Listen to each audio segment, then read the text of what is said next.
Hello, everyone, and welcome to the Foul Play YouTube channel. Open mic number 210. Hope everybody's doing really good today.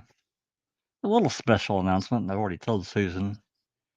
Today is mine and Mrs. Jack's 39th anniversary. 39. So I doubt she's listening because this is not really her cup of Woohoo! tea.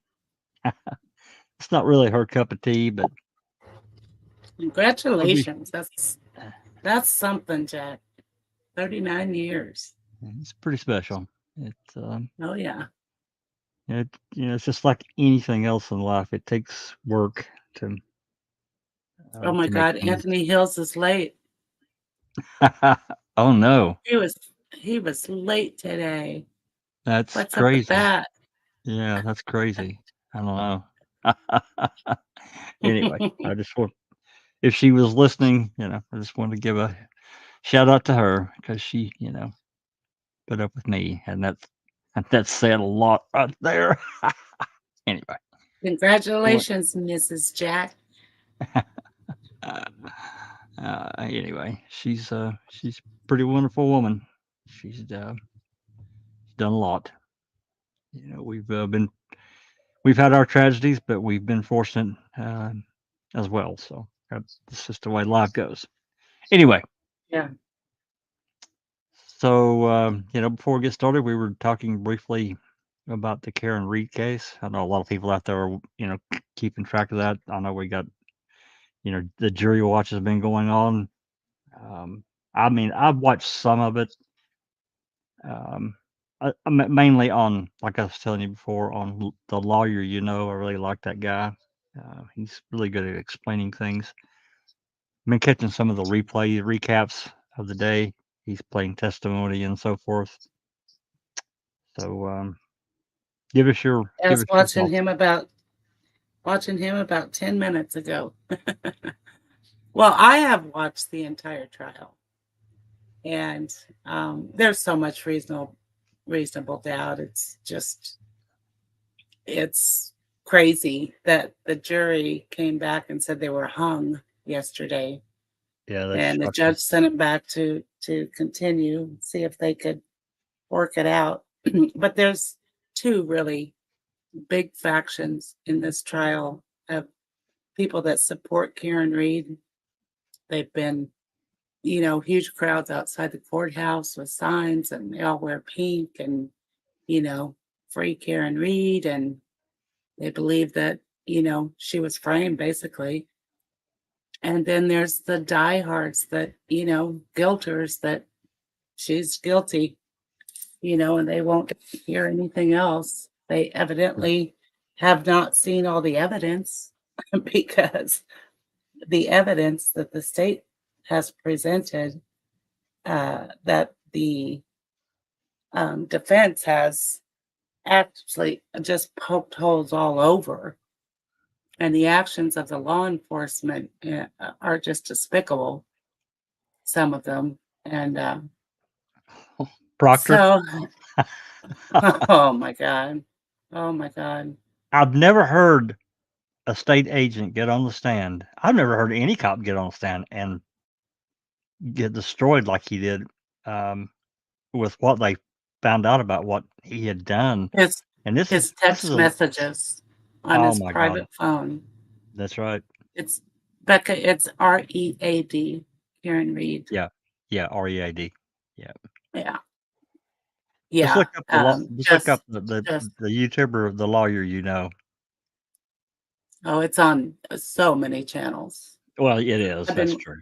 I've been watching with Defense Diaries. It's been Well, yeah. fun. I did actually watch. It's been a couple of weeks, but I did watch a few of theirs too, and I really like Bob and Allie. They're also excellent. Yeah. Yeah. And they're co-hosting with Jay. Um, the Shaming of Jay is the name of his channel. He's a character. But Kay's been Yeah. with me there every day too. So she's Oh, right there on it. But yeah, super interesting. So we'll see. They go back to deliberating on Monday.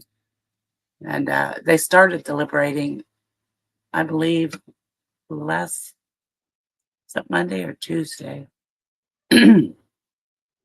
So they've had, I think, 40 hours total of deliberation, something like that, so far. Yeah, yeah, they started deliberating early in the week. I can't. Was it Yeah. Monday afternoon? Was it Monday afternoon or Tuesday afternoon? I think it was Monday afternoon, Jack. Yeah, yeah. It could have been Tuesday, but I don't know. One day runs into another. Yeah, I understand. So, One of the things that in that case that I found really interesting, I heard, I don't remember which YouTuber it was. It may have been the lawyer, He's talking about this group of cops when they got together, looking at the area where this, uh, I guess this guy was found, this O'Keefe, and they were uh-huh. basically shoulder to shoulder. They were looking for evidence. They didn't find anything. There were, I don't know how many there were, but there were quite a few cops basically doing They a did ground find search. a few things, Jack, on that Yeah, first but search. They it was found his later other on. shoe and But I'm talking about from her car. It was later on, after the fact, that allegedly this pieces of the taillight were found. It over the wasn't next then. 2 weeks. Over the next 2 weeks. They never cordoned off the crime scene with tape, um, and they just left it, and, Uh, there was a big snowstorm, so anybody so could come. So anybody could come and go. anybody could go there, yes, but they claim that they kept finding broken taillight pieces over the Now, next 2 weeks, were the and they Clampetts in came up charge? with something like 47 pieces or something. It's Right. insane. But Were the Clampetts? the Clampus. Sorry. Actually, there is an FBI investigation going on, Is there? into some of these, police officers, and, well, we don't know a lot about it, but there was a grand jury that all these characters testified at, and they had hired 2 accident reconstructionists. Well, they reached out to the defense and told them that they would testify in this case. So they came in and testified that there's no way he was hit by a car with you know, Or the, our vehicle? yeah, by a vehicle because of the state of his body and his Y y injuries and such. Right. Um, I and did hear that. these guys are the top of their field. They're, um, they're both PhDs, I think. Right. And the um the prosecution put up a law enforcement officer that had taken a few classes in reconstruction, accident reconstruction. Oh my God, it was such a joke. It was such a joke. He didn't know the basic math involved to reconstruct anything. He it was embarrassing, is what I'll say for the state. So anyway, it's been a super interesting case, and how anybody on that jury can say she's guilty Yeah. without a reasonable doubt. I mean, come on, beyond a reasonable doubt. There's just no way. R It's right. I heard at least one of those, well, actually, it was the lawyer, no, I'm sure it was. He was talking about, this actually, he had this pathologist, if ever he was on the stand, he was kinda older, a little Mhm. bit difficult to understand, but he was talking about the state of this guy's body and especially his arm. If he said basically, if he had been hit, at what they estimated it was 20 to 25 miles an hour, there would be extreme bruising and probably even a broken bone in his arm, and Yes, there's not. It's just absolutely. yeah, it's No just bruises, no broken no. bones. Yeah, Right, he's got right, some scratches on his arm that look like dog bites. right. The theory of the defense is that He got into a fight in the house. Yes. He was laying on the front lawn of a Boston cop's house, That's right. Canton police. But they think something happened in the house. I think they got in a fight in the basement. He fell back and hit his head because he's got a giant wound on the back of his head. Yep. And 2 black eyes, scratch on his nose, and then scratches on his arm. Well, That's all somebody of his basically injuries. so basically somebody beat him to death or more than one. That's what Yeah, I thought. from the You got no from they the got into a neck damn down big on his body, there's not a bruise, there's nothing. If he was hit by wow. a car, that guy Yeah, would have bruising and probably broken bones, and I would think. so, yeah, there's no logic. And if he was not hit by a vehicle, she is innocent That's right. because that's their whole case. And they have charged her with second-degree murder, I which know is that. 25 to life. Yep. Yeah, Yeah, and they've crazy. got a And bunch then of there's some lesser charges. the Yeah. lesser included, and that was another thing they went through was the jury form, which I thought, Mhm. that Alan Jackson, the lawyer, man, he would take. I mean, he was respectful, but he was pretty much not taking any shit about that jury form, and I don't blame him for Yeah, questioning how it's laid out. He should, and that judge is like, "Oh, it's like it always is," and then she comes back later and changes her mind, like, "Well, we're gonna go ahead and change that." she did. Not Alan Jackson, the singer, Becca. It's the lawyer.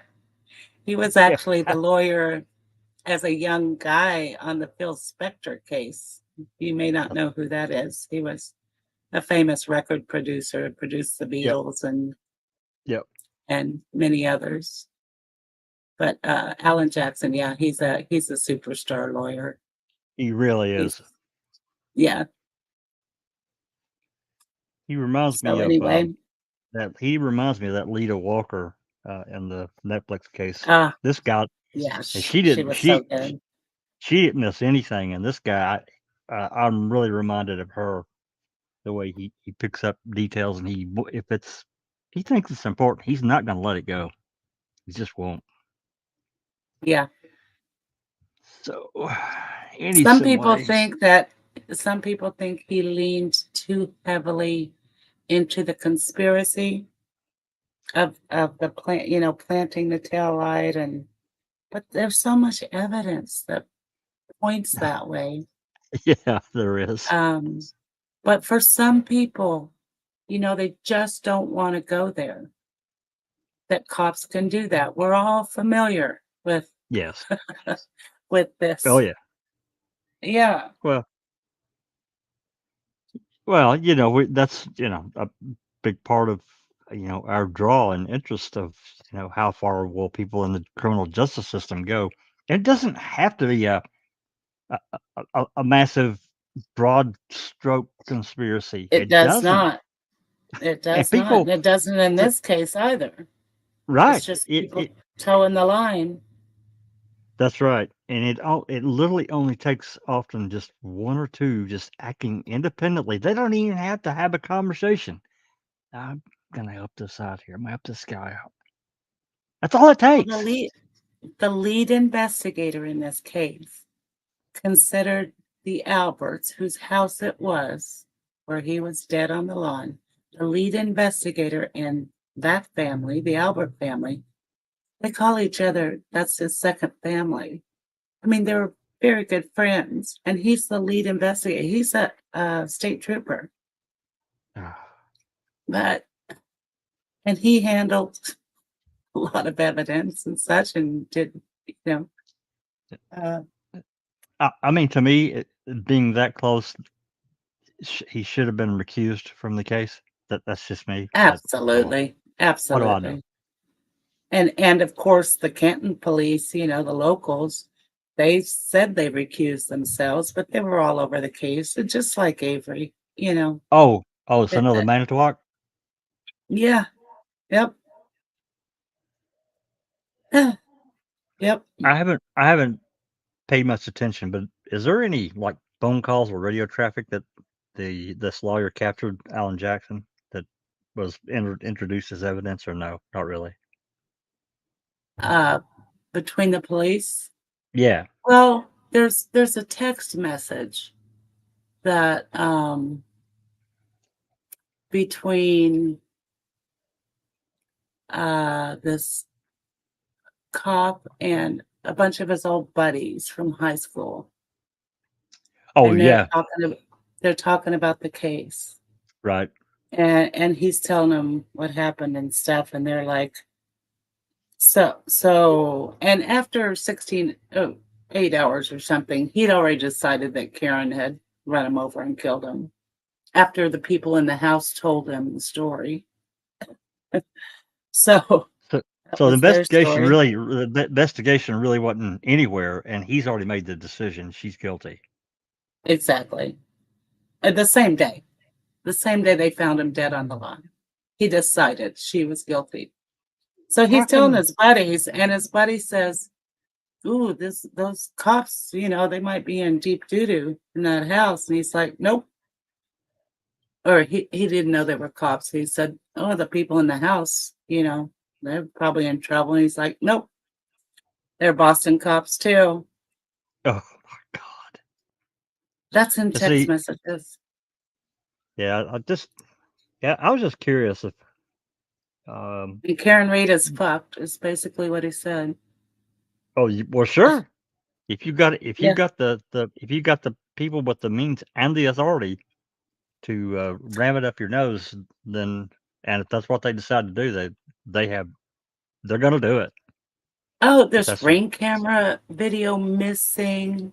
Right across the street lived another cop. He had a ring video. Of course, it wasn't what functioning what? correctly at that time.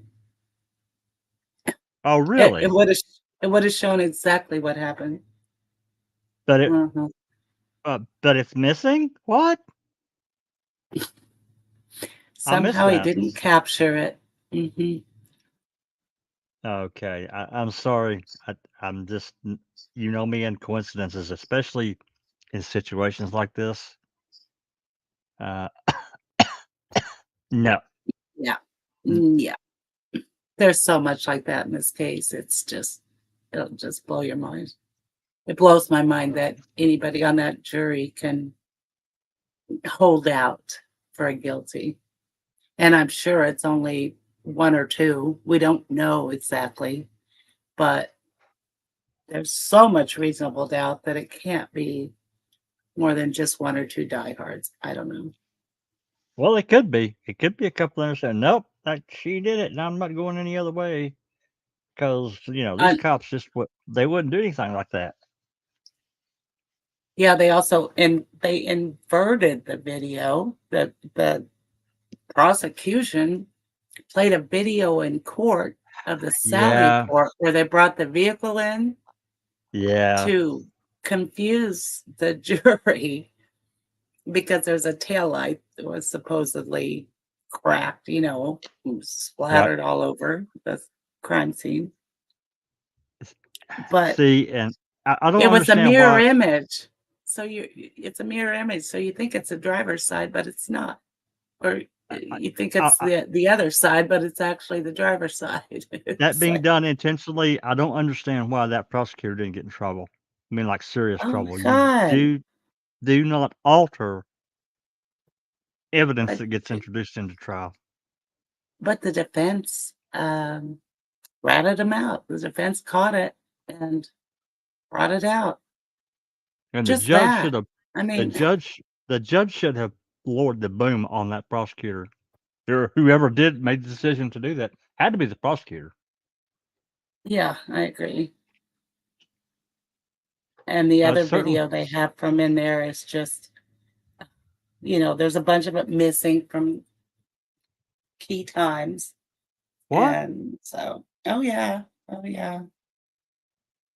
This this is now. Wait a minute. This is at a state crime lab or something like that. The No, this is video at the Canton Police Department. Is where they brought her vehicle into and their there's Sally Port. video missing from their archives. Yes, yes. And that's where the inverted video is from. Yeah, Okay. What? Okay. Okay. Wow. crazy stuff, Jack. Wow. That's I did not know that. I somehow missed that part. Well, and Crazy stuff. then there's Turtle Boy. I know he's faced his own problem because he's tooted the bell so loudly about Karen Reed's innocence, but mainly about the actions. He started doing open records requests and so forth with various things in the Boston Police Department and brought out Yeah, some significant things. Go ahead. he actually got arrested, and I did know that. Yep. charged with witness intimidation because he went to the Albert House and protested for like 7 minutes or something. And Wow. yeah, Wow. he spent some time in jail Yeah, I before remember he that. was able to uh, bond out, and he still hasn't been in court on it, Right. as far Right. as I'm aware.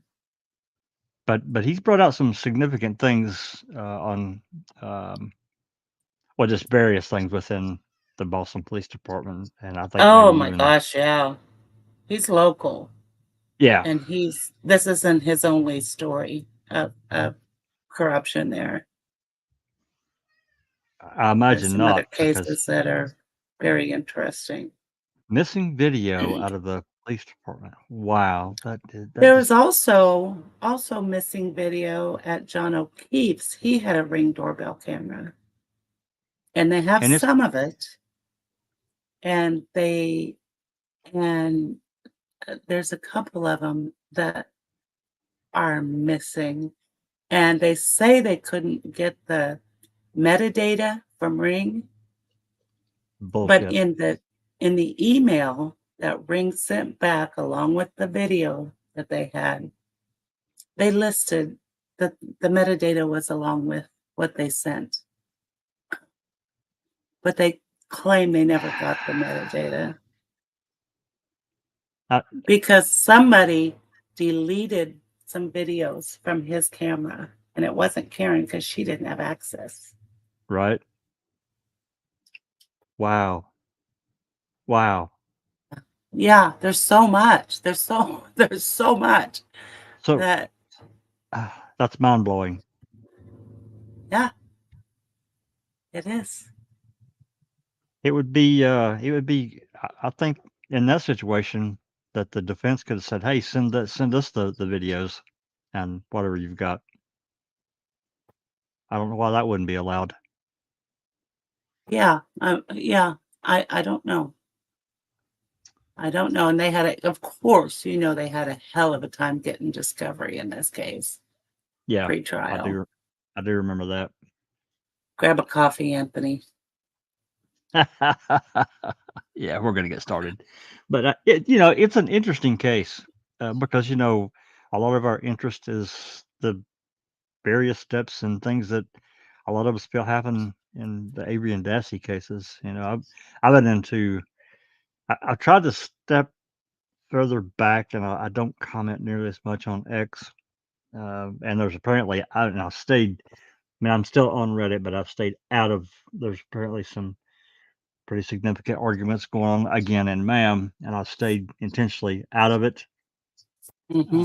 I, but with Kratz coming back on X into social media, I've made every effort, and I'll continue to do so, of trying to get him to answer questions.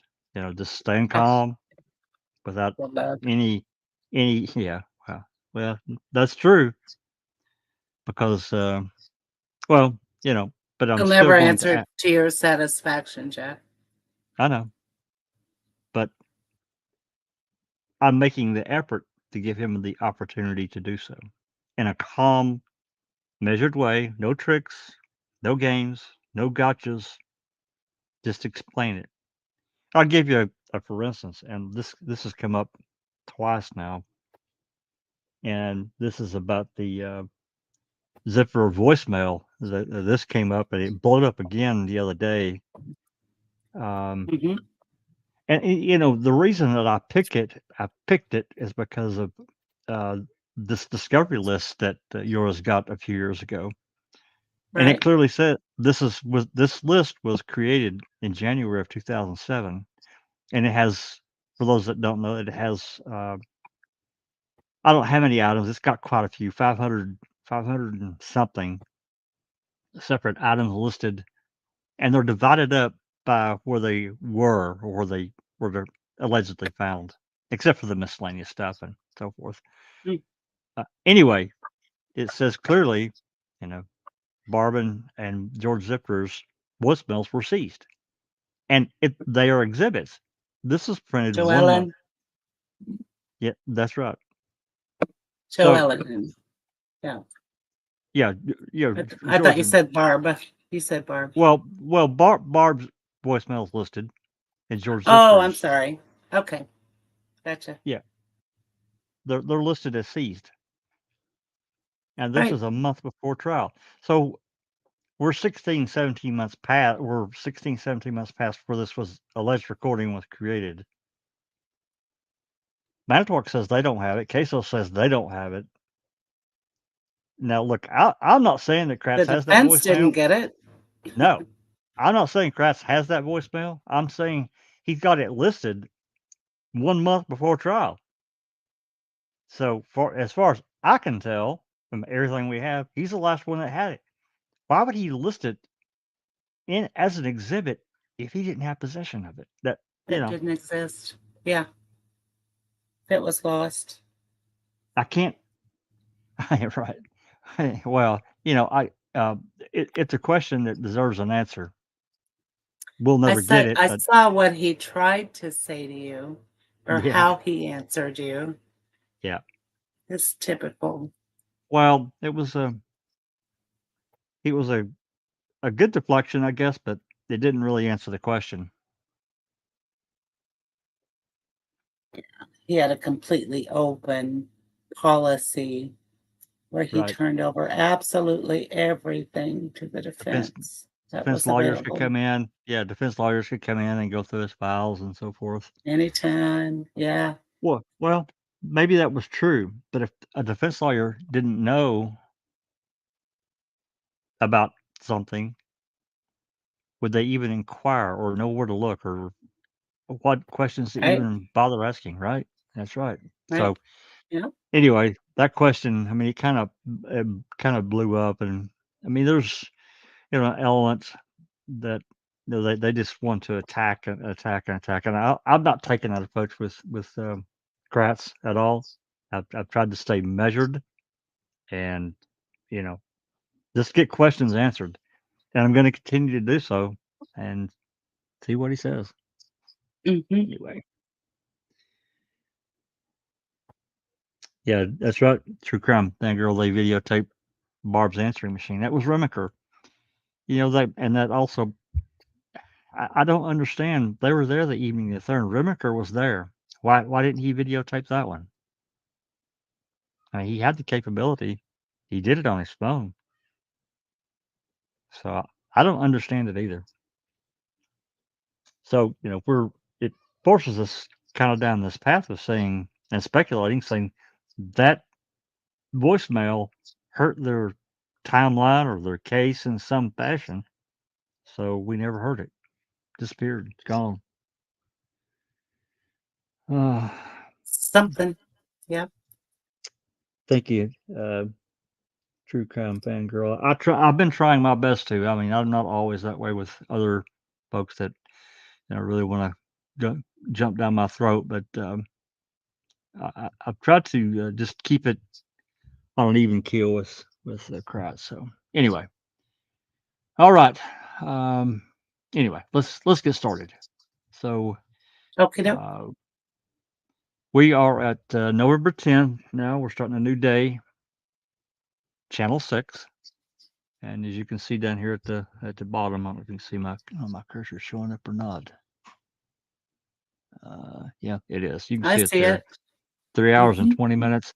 I don't know how far we'll get. I mean, if there's a lot of calls to play, then it's going to push us pretty late. If there's a lot to skip, then we may get done. I don't know which. We'll Do get we where we have to get. get through all of it? No, we don't have to. I can break it. I can break it into 2 parts because it is Okay. pretty long, so Yeah. I'm okay if we break it. Keep Okay. everyone that doesn't know, keep in mind these calls start at midnight on the 10th, so I I'm gonna assume the first part. It's been a long time since I've listened to the 10th all the way through. I'm gonna assume there's gonna be a bunch of irrelevant crap.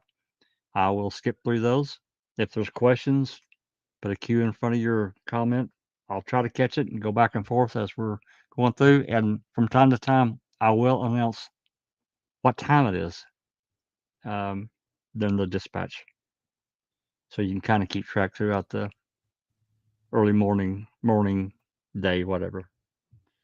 So, Check. unless you have, I did want to say that Dr. Silkman's feeling a bit under the weather. I don't know if he'll pop up in the live chat or not. He may or he may not, but he's not feeling that great. So he wanted to take a few days off, and I don't blame him if he's not feeling well. I know his voice is really bothering him and so forth. So hope he's feeling better and all that. So anyway, let's get started. And Susan, if you have any, or anyone else out there, if you need me to stop and replay something, put it in the chat, and I will. Anthony Hills is asking you to confirm date and time of Stephen's arrest. November 9th. Yeah, that was, if you remember the call, it was approximately 1 p.m. on the 9th. 1 p.m. And I don't know exactly what time Glenn got in to see him, but I'm gonna guess it was around 9 p.m. that night. But remember, he called. Actually, it was Glenn and Kelly's secretary that called. I think it was at 2:35. So roughly an hour and a half after he got taken to Aurora Medical for buckle swab, fingerprints, palm prints, and all that shit. And then they took him, um, and they did that interview because that interview is time stamped. So they knew he had a lawyer. Even Yep. let's just back up and say, even if we can assume that maybe Uyghur didn't know, I'm gonna bet for sure Fassbender knew, and Pagel definitely knew. Dispatch knew, and I can't. I mean, we don't have the calls, but I'm going to bet. I'd bet real money that whoever that dispatch was got on the radio, got on a cell phone, and alerted the sheriff or someone. One of those two guys said, "Hey, this guy's lawyer's calling. He wants to see his client now," or the Mm-hmm. secretary's calling. So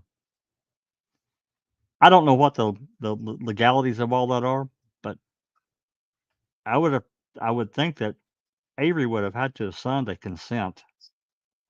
Um, even though he's got He, lawyers, he agreed to talk to him. but I think you have to sign something. I know he agreed to talk to I him. read him his rights, yeah. Which I think they did. I'm sure they They probably signed did. that. I'm Yeah. I'm pro- but I know that at the end of that interview, he asked for his lawyer, and Splitting cups. he didn't get to talk to his lawyer again. Like I said, until I think it was around 9 that night. Yeah. It I was think that's late. right. So anyway, Because they I'm not said, gonna lose hurry up point. and get here because the jail closes. Well, yeah, they said Pagel said he had to be out of there by 10 o'clock. You're gonna wrap it up. So if he was coming from Manitowoc, that's at least a 40-minute drive, 45, depending on where he's from exactly, over to Chilton. So anyway, around 1 p.m. is when he was taken, Anthony, and he was arrested. I'm guessing at some point right after they got their biological evidence and fingerprints and so forth. Alrighty, let's get started.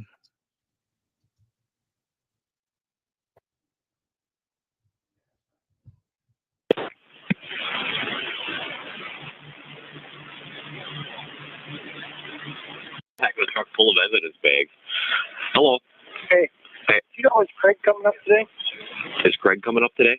Yeah. I don't know if he's been called. I'm sure he'll come if we call him. Oh, okay. I just thought he was coming. All right. Yeah, because we're on a new line up here today. By the way, this started at 5:40. That first call, that first radio, whatever transmission, started at 5:40 a.m. This call is at 5:49 a.m. So there's several hours that there's nothing on this channel at all. Moving on. Jack, Yeah, they left the property on the 12th. Is that correct? that's right. Okay. So yeah, during this call, it's still in lockdown, Anthony. Correct. I mean, and the calls only go through the 12th. I've tried to get calls before and after, and we're still no such Yeah. calls exist. But you know that there was radio traffic about this case after the property is given back to the Averys. You know there Sure. will. So Absolutely. I've tried with both MTSO. Well, I'll say all three. Actually, 4. MTSO, CASO, the DCI, they have their own frequency, and the Wisconsin State Troopers, they have a frequency. They all do. And I've tried to get the others and can't get anything at all. So anyway, yeah, the 12th, I think it was that afternoon of the 12th. I don't know exactly what time. I can't recall. Mm-hmm. So anyway, I'll back up 5 seconds and we'll move on. Yeah, because we're on a new line up here today. Wally never showed up. He was on the board for 2,300. Yeah. Wally never showed up? No, he never showed up, and I've tried calling him, and I haven't gotten an answer. Huh? Okay. Yeah, he was on your board for 2,300. We may have not called him. I don't know. Oh, okay. Yeah, and I've been trying. I'm assuming he must be up north. I tried. Because he said he was available last night, so I think we put him on the board, but we maybe missed calling him. Yeah, figure, well, then I can hold him over, but I'm short there then. I got Mary coming over. Right. And as soon as she gets here, I'm going to run a car back with Jim. He's been here since $1,900. Ken's been here since $1,900. Joe's been here since 3 o'clock, but he don't want to leave. Wow, that's Joe. And he's not working today, so... Yeah, he's on his days off. He's just sitting on evidence, too, right now, so... Okay. I'm not too worried there, but I was going to start calling when the 7 o'clock cars come in. I was thinking about if they could hold over at 3 o'clock sometime, 4 or 5 hours. We're probably going to need them this afternoon. So leave a note for each one of them to see if and have them call us at command and see if they can work. Well, just a second. Who do we have at 7? Kurt. We've got, you there yet? I'm here. Yeah, you got... Okay, I got 40 and 2-4. Yeah, 40 and 2-4. Why don't we have them work a 7 to 7? Who's 3 to 11? Okay, we got 22 and what? 34? Oh, so I got Nick. Nick. He didn't get out of here till late last night. Really? Yeah, well, he stuck around after you yet by the time we, and he had what? Crazy.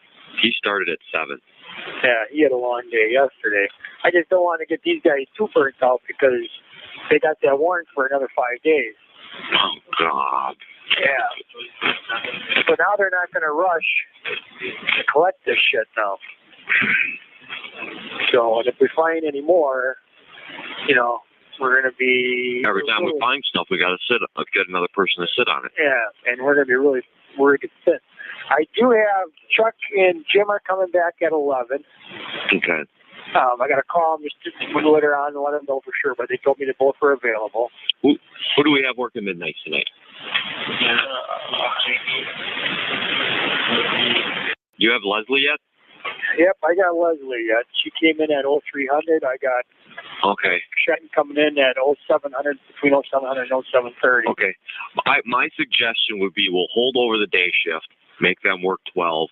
We'll bring in the midnights early. It's Jeremy and Mary. So Jeremy can do his evidence stuff.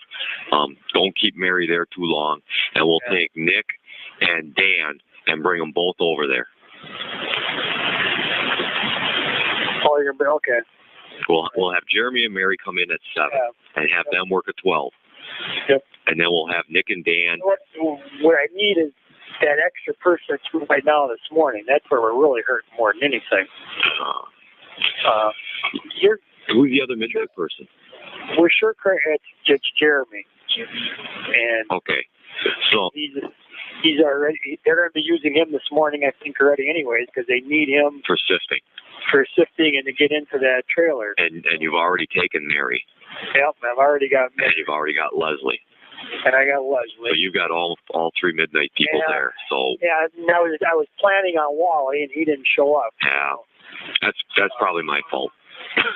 But I got Kirk coming in. If we have to, we could move Scott down on a corner if we really have to. I would have Scott give Craig a call. Or you can give Craig a call. Okay. And see if he'll come in. Where are we at with jailers and dispatchers? I haven't really used any of them to sit on any evidence. Okay. Because we got 3 locations out there for evidence. And Schultz is going to be in this morning too. Do you have him doing anything? Oh, no, I don't. I mean, give me a couple jailers and dispatchers for runners because Schultz has just been kind of running. Okay. So give Schultz a call though, because he won't come in till 8 o'clock if we don't call. Why? He's been getting there at 7. He has? Oh, okay. Schultz has been getting there at 7, right? All right. I guess I have. Getting there at 8? He's been there at 7 yesterday. Yeah, he did get there yesterday. He was in front of us. That's right. All right. I'll wait for Gary. Okay. I can have him cover that. He'll be there between 7 and 8. And I would think it'll be earlier because we tried to get him out of there a little earlier yesterday. Yeah. All right. I'll work on the jail then and see if I can get Cohen or somebody to come in. Okay. For a runner. I'll get 2 runners in. Okay. Right. We're just going to gas up and leave. I'm trying to think of what we need up here. I got all kinds of evidence bags in the back of the truck. I'm not sure where they came from, but I had small and big paper bags. That was going to be one suggestion. And then we're about out of gas, too, with the generator. How are we with the Explorer? That's running low. When that's got a flat tire, I got a new tire on that. It's got a flat? Okay. I got a flat, yeah. And then we got vehicles out in compound area, in that area too, that are half to quarter tank even or less. So we're running out of fuel too. Does the highway shop have a truck with gas that can haul gas? Portable gas? Yeah. I don't know. I'll check with Andy. Yeah, check with Andy. See if he can bring out gas, and then they can grab that flat tire and bring it back and fix it. Yeah, I'll check and do whatever we need done out there. I'll check with Manitowoc too, then if Andy doesn't have it. Okay. All right. And I talked to Paul, and he said something about getting a credit card from upstairs for all this gas because the big truck's going to need gas pretty soon too, I'm sure. Yeah, that's one of them that's really low. Yeah. That's out in the field. I don't have a vehicle here. Okay. Well, I'm bringing my truck. I have that 1 4x4 from Manitowoc, but I've been using the fuel to sell these guys. So. Okay. Right. Okay. Hey, where'd you go with my gun? On the left side of the trailer as you're walking back, underneath that furthest shelf, the one with the latch on it, where we set all the food. All right. Okay. All right. Thanks. Yep. Bye.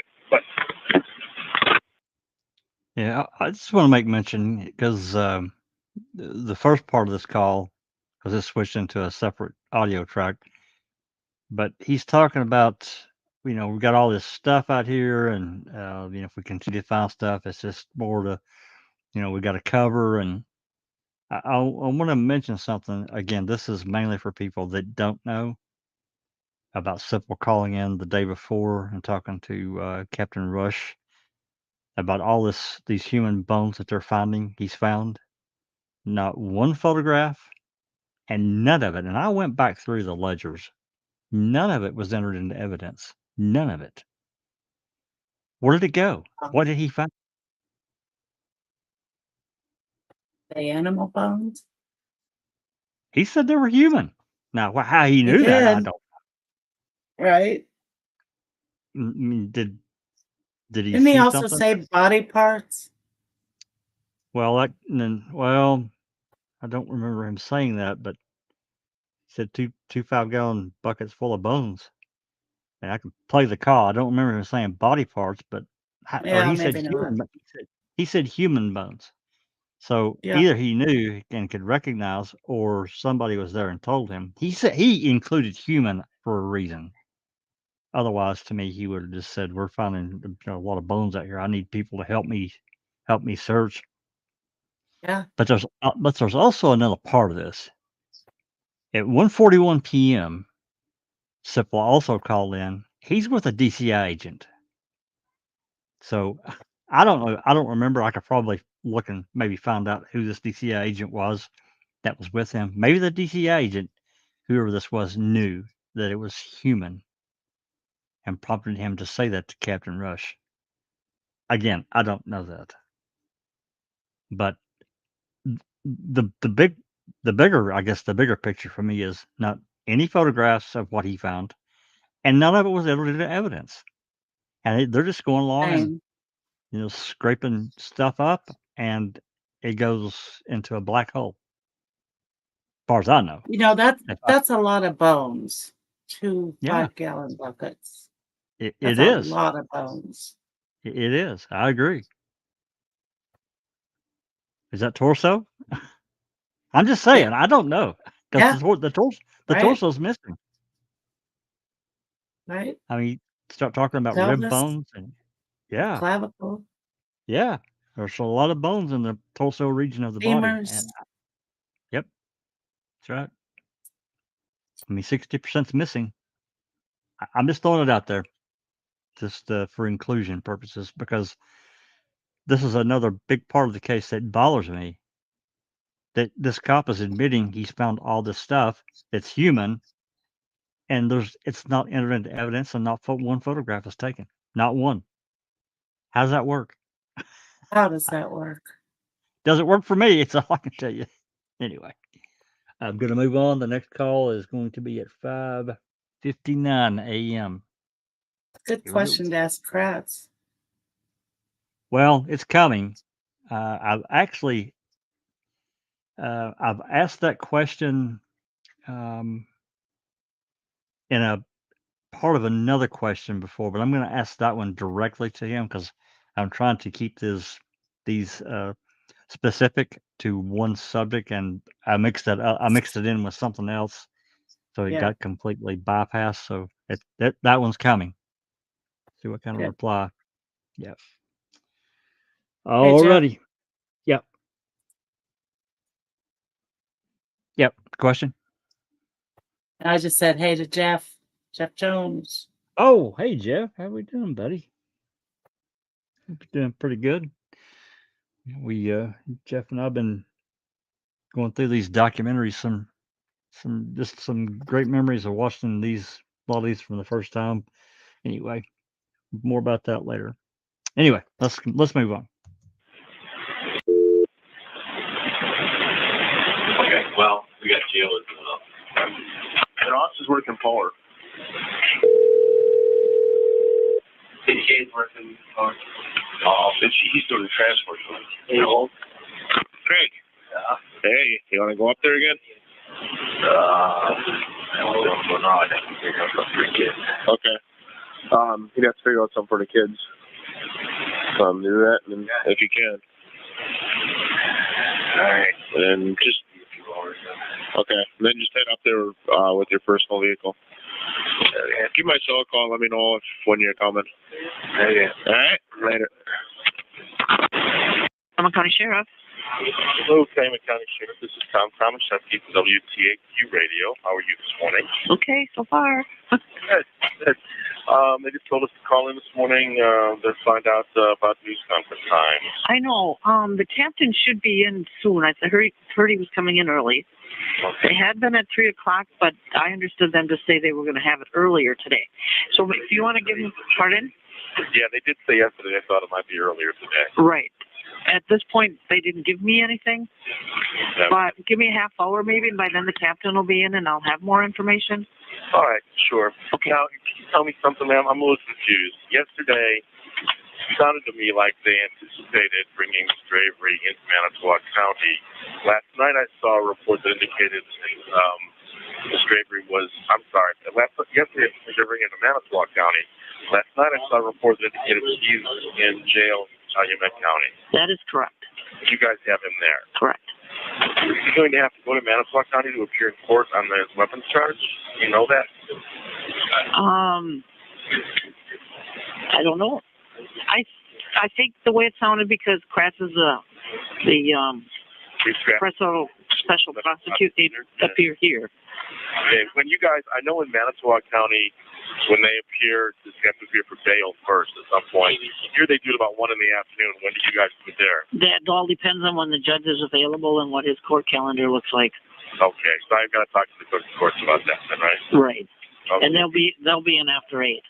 All right, do you have their number handy by? Sure, 849-1414. All right, but he is there. Yes. So, all right. Well, so you guys get your turn in the barrel today, huh? Yeah. 17:05. He was booked into our jail. Okay. Which is 5:05. She's saying at 5 after 5, 17:05. He was booked in. So, but that doesn't matter.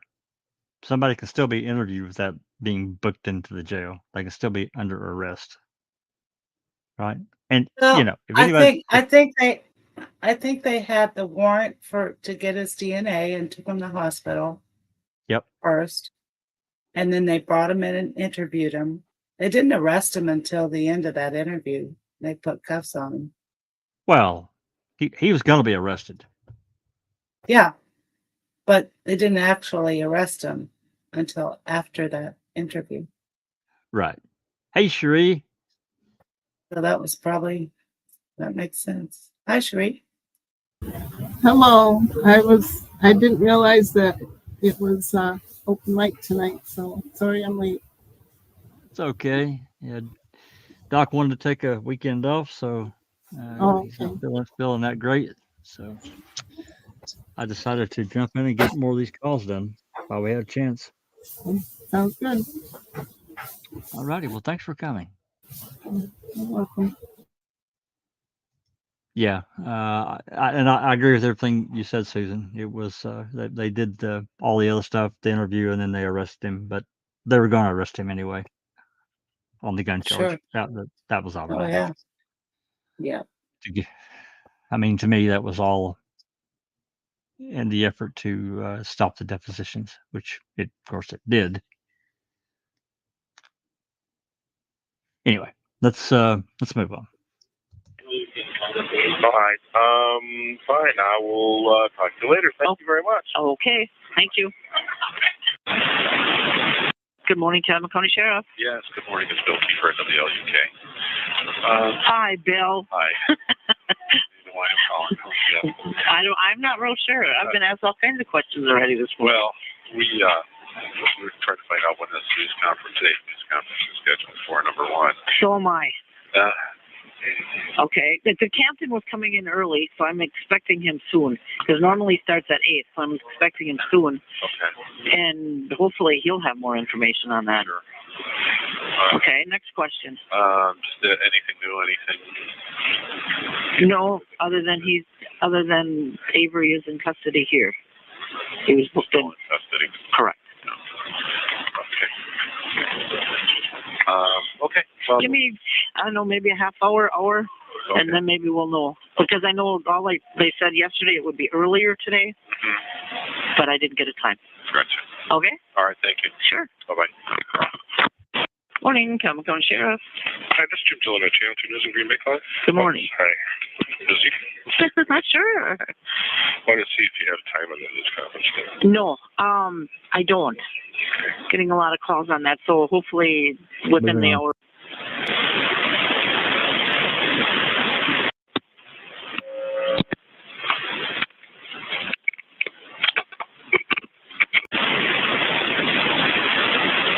County Sheriff. Who is this? This is Joyce. Joyce. Yeah. Who this is? My boss. That's the guy who used to work at the sheriff's department. Yes. How you doing this morning? Okay, big question I've been getting asked already is when is this press conference? That's what I'm calling about, yes. I figured you might be getting some calls on that, and I thought I'd give you a holler. Advise them there will be a 1:30 news conference, again, at the Michigan Fire Department. Okay. All right. All righty. Anything else? No, I can't think of anything right now. Okay. All right. All right. If you need anything, I'm here at the office. Oh, you still work there, huh? I think you find your way back. I'll have to introduce myself to everybody when I get back. This is true. Okay. All right, Jake. 1:30 at Michigan. Yeah. Okay. Thanks, Jerry. Okay. Yeah, bye now. County Sheriff. Hi, just especially the press over in Milwaukee County. Just trying to determine if any times have been set for anything having to do with. Matter of fact, I just got a call from the sheriff, and it is set for 1:30 at Michigan.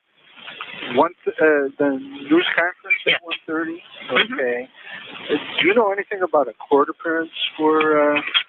As far as when it will be, no. Okay. I guess you could call it clerk of courts after 8. They might have something as to when. Would the court appearance be in your county?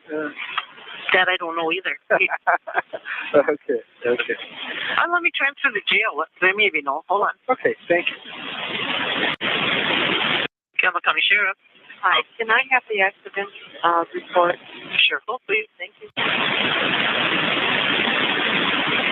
Sheriff's Department. Hi, is this Calumet County or Oconto, did you say? Calumet. That was weird. County Sheriff. Hey, this is WOC Manitowoc calling. I'm wondering if they have set a time and a place for today's news conference, if there's going to be one. Yes, there will be one at 1:30 at Michigan. Easier for us to deal with. Yeah. Great. Yeah. County Sheriff's Office. Yesterday would have been a good day to try and get a hole in one from 2 to 3. Or number 2, huh? Yeah. She would have let You would have flew, huh? You'd have maybe had to put a GPS on to find out how far it went, huh? That's right. Yeah. Oh, well. Any other business for me? No, I have no deer here so far today. So far today. I didn't get the one from yesterday down at High Cliff there at Okay. 55. So if they holler for that, tell them we'll do it sometime today. Okay. Nothing else new? Nothing else new right now. No. Nothing else new? Moving on. Nothing serious then. No. Calumet Sheriff's Department. Yes, I was serious, but.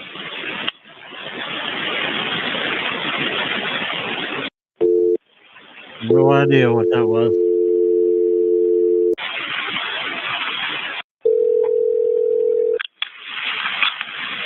$7:45 a.m. Hello. Hey, Brett. Hi. Keith wants to know if you need anything else brought over. Not that I'm aware of. Okay. Wow. County Sheriff's Office. I'm checking in the briefing today for the missing woman case. It's scheduled at 1:30 at Michigan.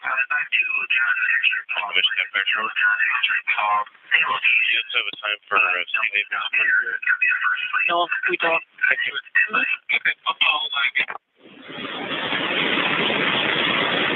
CBS 5, just double checking on the time for the presser.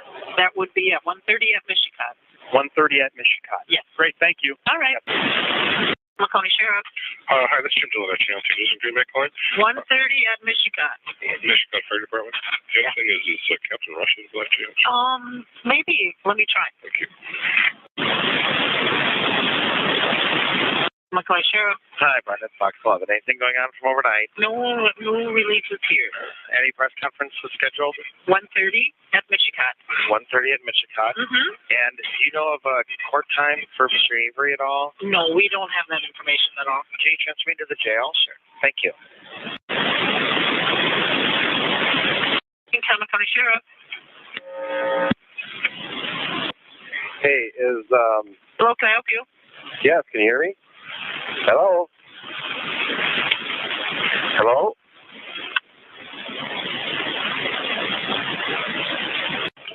Hello?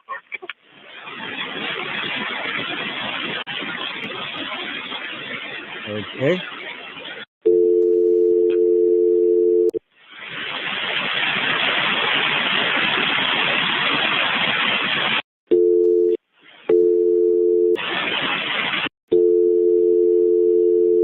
Having all kinds of problems.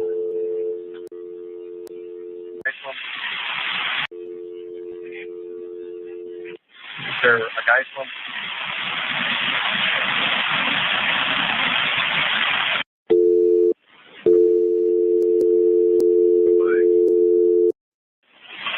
County Sheriff. Yes, hi, calling from Channel 18 down in Milwaukee. Wondering if there is another press conference scheduled for today. At 1:30 at Michigan. 1:30 at the same place? That's correct. 1:30, Michigan. Do you know why it was moved up at all, or? Just to help you guys out so you can get it on the 5 o'clock news. Oh, that's awfully nice. I don't know. I just made that up as I'm going along here. Oh, that is a bad reason. Do you know? Are they talking about at least what the nature of the comments are? It must be new developments, I would say. New developments. Okay. Okay. Appreciate your help. All right. Thank you. Bye-bye.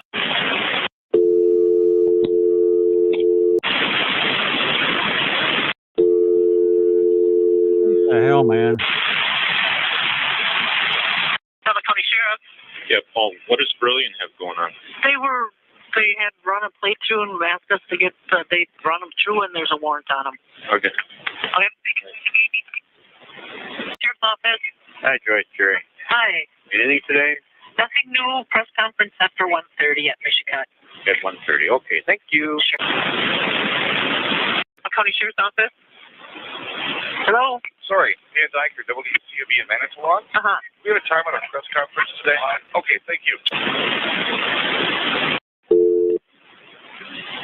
Sheriff's Office. Hey, it's Keith. Yes. Our north tower might be down. You guys are coming in very scratchy, and I'm on 10. I mean, very scratchy. Let me. I wondered what was going on. I knew there was a change in the voice quality for, especially Joyce, the dispatcher. I knew something weird was going on. All these hang-ups, man, it's crazy. Quick, do a test without my headset. Okay. No, it's Marie. It's both of you. Oh. It's staticky. It's not the headset. communication. It's a static issue. Like we're bouncing off a different tower. Okay, I'll call Wayne Frank. Okay, thanks. Sure.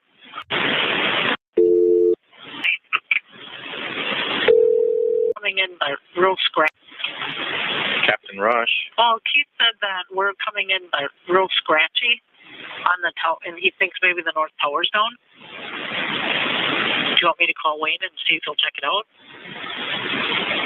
That's fine. It isn't because you guys are on headsets, is it? That's what I asked him, and he said, no, it's real scratchy. It's breaking up. Okay. Yeah, if you want to maybe just have give Wayne a call, let him know what's going on, and maybe he can listen. You can. It might be his radio. Okay. Okay.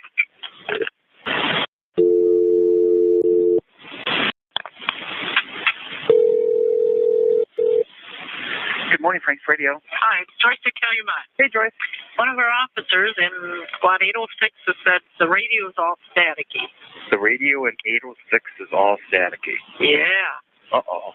Let me put you on with speed one stroke. Okay. Hold on.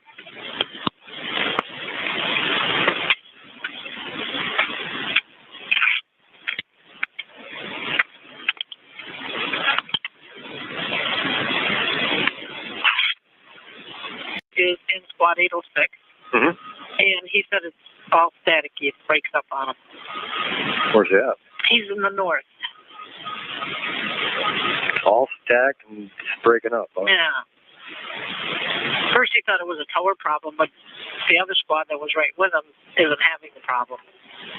So he thinks it's his squad. Probably his antenna or something. So, I suppose if you're going to get to this area, Okay. do that. Let us know ahead of time because he's in the north today, then we can get him down here. Was it 806? 806. Okay. Good enough. We'll get on that direction, and we'll see if we can't check it out. All right, thanks, Moving Steve. on. Yep. Morning, Camas County Sheriff's Office. Yeah, Sheriff Hagel, please. No, he's not. I have his voicemail. Sheriff, please. Camas County Sheriff's Office. Hi, this is Robin calling with Fox 6 News in Milwaukee. Yes. Trying to find out if there's going to be another news conference today. Okay, thanks. Camas County Sheriff's Office. Hi, Joyce. It's Jerry. Yes. Will you get me the Attorney General's office phone number, Peg Lautenschlager? Let's see if I got that out here someplace. Wow. 8:36 a.m. Poggle's calling Peg's office. Interesting. I'll look for it and call you back, okay? Okay, that'll be great. Thank All right, you. sure. District Attorney's Office. Hi, this is Joyce from Dispatch. Do you happen to have a phone number for Peg Lautenschlager, the Attorney General? No. I know. I think Ken probably does somewhere. Let me just put you on hold one moment. Okay, thank you.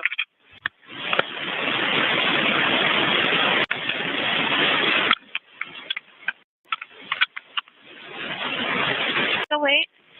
26. Joyce? Yeah. Okay. It's 608-266-1221. Thank you very much. Sure. Bye.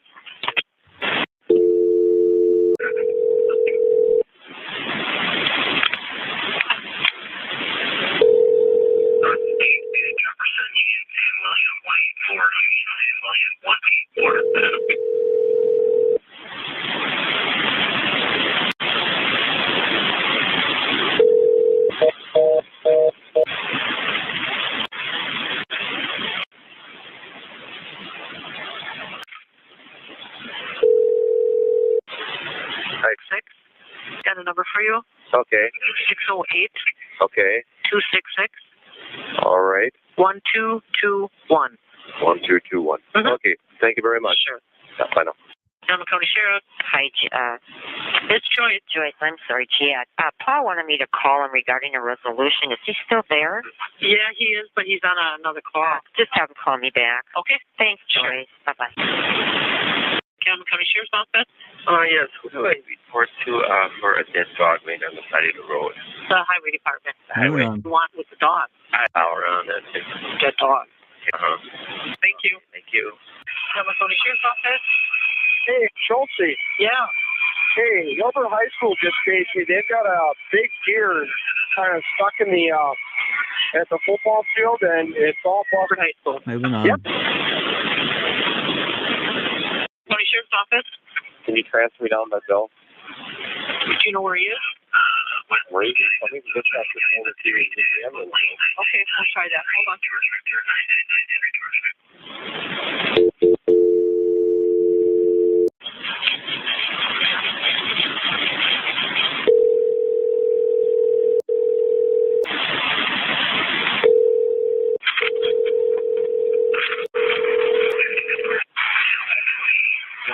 All right. He didn't. He didn't answer at either extension. Let me see where I can find him.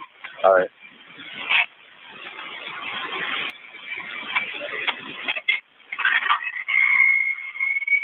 Put a gag order on this whole fucking thing.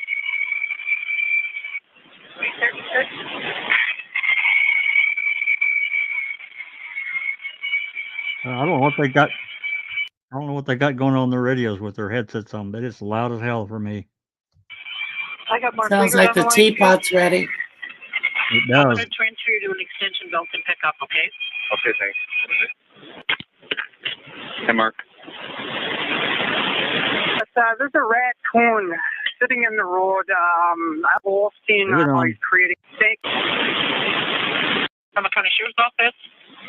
Can you give me Dietering? Is he here in the office? You see him anywhere? Yeah, I saw him. Hold on, let me see where he's at. Okay, thanks. 9:03 a.m.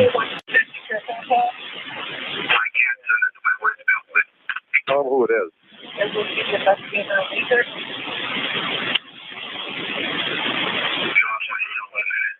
He can call me. Tell him to call me. Okay. Thank you. Sure. Hey, Steve. Yes. From the county sheriff's office? Hey, Steve. Yes. Is the deer at the football field they play at in Moving the city? on. In Hilbert. Woo! From the county sheriff? Joyce, Yeah. the hospital just called. He's being released. Today? Yeah, at noon. Moving on. Okay. Home. Okay. Yeah. I was wondering how they got him. Right. Okay. Or anything. Being was confused. Phone rang. Okay. So she said noon. Okay. So I said, yeah, that's okay. So I just like, Sheriff's office? Yes, Sheriff is this morning. No. Okay. I wanted to try to get an update if it's any of these conference scheduled today. Yes, there is one scheduled for 1:30 at Michigan Fire. Okay. Because it's 1:30 today. Right. And,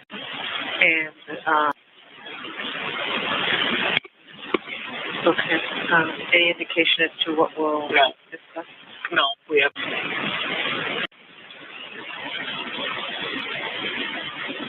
Cameron County Sheriff's Office? Yeah, hi. I was just calling in. I kept on rushing out and I just have a good question for you. Do you know if any other arrests have been made in the Hubba case? I have no information on that. All right. Well, then I will try back later. Okay. Thank you. Cameron County Sheriff's Office? Hey, it's Steve again. Yes. That black car that Brilliant pulled over on Penn and Double B, that's still there? I don't know. It is. I'm letting you know that. Okay. Find out his release status. If he isn't going to be released anytime soon, I'll transfer to the jail. They've got him, okay? well, the thing is, I just need to, if he's going to be, that's fine, then they can move it today, but it's not. Winnebago's coming to pick him up, so I'm guessing he can't hold. Moving on. So relevant. Real uncooperative there. Okay. Cameron County Sheriff's Office? yes, can I speak to Kelly, please? I'll transfer. Hold, please. Hello. Yes, John Burns, please. I'll transfer. Hold, please. Thank you. Cameron County Sheriff's Office? Hey, this is Vic Stecker calling. Say, I was just headed to Chilton. There was a guy walking north on 57. Okay. He's probably a mile south of Gilbert in front of my place about now. Okay. He was walking north and walking against traffic. And he had a ribbon tied on his right arm. And he made some goofy gesture to us as we drove by. Okay. So I don't know if he's... Somebody to be checked out, huh? What color was the ribbon? I thought it was red. Okay. Moving on. So if he's free, I'll send him that way. Yeah, Sure. Oh, no. Cameron County Sheriff's Office? Hi. This is Susie from Grandma Susie's Country Gift Shop. Okay. Now, this is Calumet County, right? It is. Okay. You guys just put up a sign by R and 147. That road. Whoa, what is? I don't know what's going on. What? 147 for that investigation. Okay. For that gal. Okay. Okay. I have a business on that road, and it's before Larrabee. It's between R and Q. Okay. Can I put up a sign by that, where it says road closed, up by R, saying open to Grandma Susie's? Not if it's closed. And I'm going to lose out on all of my business then? Nobody can get here? How is that going to work? I'm penalized? Oh my God. This is my livelihood, honey. Have you gone over there and see to let you through to your business? Well, I live on this road too, so. Well, I'm assuming they leave residents there. Yeah, but I need customers. Trying to think where I can direct your call. What I'm going to do is put you to Captain Roosh's voicemail. He's in a meeting right now, and then at that point he could return a call, okay? Okay, thank you. Harrison Fire Department, respond to the outpost N606 Night Drive. They've got smoke coming out of their furnace area into their ceiling. Harrison Fire, respond to the outpost furnace for smoke complaint.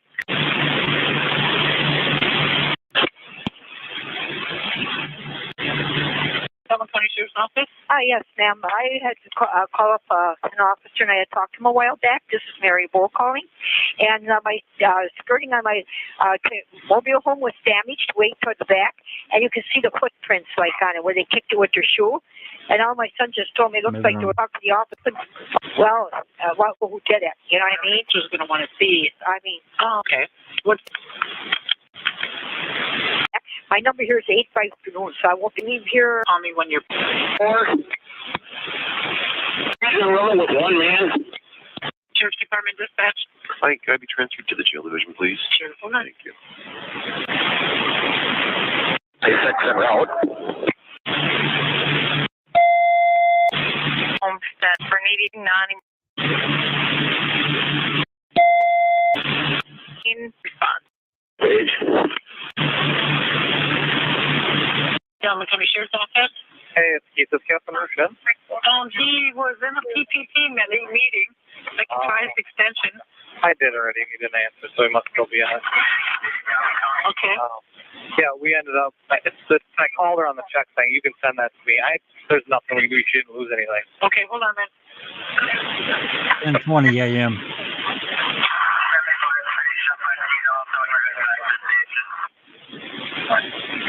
Okay, I'll send that one to you. And then did you get my other one on Mary Jane Bull? Who? The complaint in Gilbert. There's one pending for damage. No, I didn't. But I got to pick up those pictures, so. She'll only be home until noon. Yeah, She has the suspect in mind, just no way to prove it. What's the damage? For the skirt on her trailer. Oh, and we had high winds yesterday. Oh no, it happened a week ago.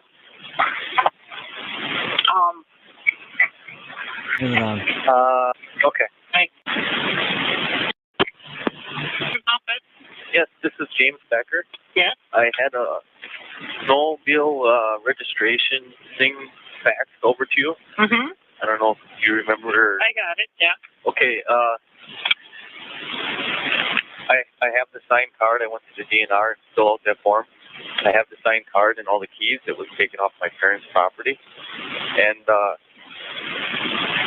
in the city of Tilton, the police chief is her cousin, and he left a message on my machine saying, "Oh, it's registered in her name because she was the previous owner, and I did not go to the DNR yet to get it transferred." Her relation. I'll transfer and he call you at 9. And what? Okay. And it's 7:30. Totally. Captain and I was trying to reach Captain Rush, please. I'll transferable to you. Thank you.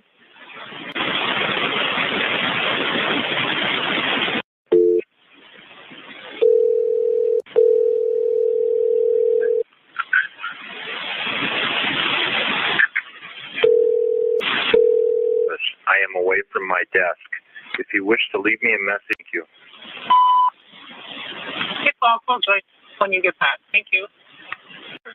Hey, it's Mark with Harrison Wine. Can you give me the call times on the outpost fire? Sure thing. Moving on. Back to the 4. Thank you very much. All right. Have a good day. Silkman County Sheriff. Right? Yes, it is. Oh, wow. You sound really weird. I'm on a headset. Oh, are you? Okay. I was just wondering if anything new or anything changed or... No. Nothing today. There's another press conference at 1:30. Oh, yeah? Yeah. But other than that, no. Okay. He's here in custody. Yeah, I know. I saw that on the news. Okay. I was like, okay, that's fun. Yeah, sit and look at him, huh? Yeah. No, that's all we have. Okay. Okay. Yeah. There might be more going on, but that's all we have. That's all we know. Really? Yeah. You got people out there again today, or? Yes. Really? Yeah. And still. Any of my days off here? Me either. Yeah. Yeah, I don't know the method to their madness, but yeah. Okay. Yeah, Scott's out there for the command post. Really? I don't know, Kim, were you out there last night? Oh. Okay, Kim's going out there at 3 today. Huh. Yeah. That's interesting. Uh-huh. Yeah. Yeah. But no, nothing new. Okay. I hear your little guy talking in the background. Oh, we're outside. Oh. Okay. Okay. All right. Talk to you later. Bye. Cameron County Sheriff's Office. Yeah, this is Sergeant Lip, Seymour Police Department. Is there anybody around involved in the Avery case? All over the place. What do you need? Well, I need to talk to somebody because somebody has been bugging me about they know where the body is. Oh, really? Yeah, but it's from dreams. You know, so. Okay. You know, it's one of them. Then what I will do is do a lead sheet here. Did they give you their name? Yeah. Okay. Their name and everything. And who is that? Their name? Yeah. Lori Engelbert. LORIENGLEBERT.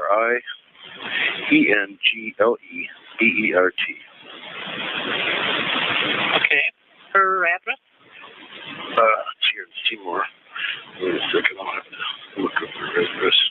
I just talked to her at work. She called me last night crying. Okay. She's dreamt this 2 nights in a row now. Let me see.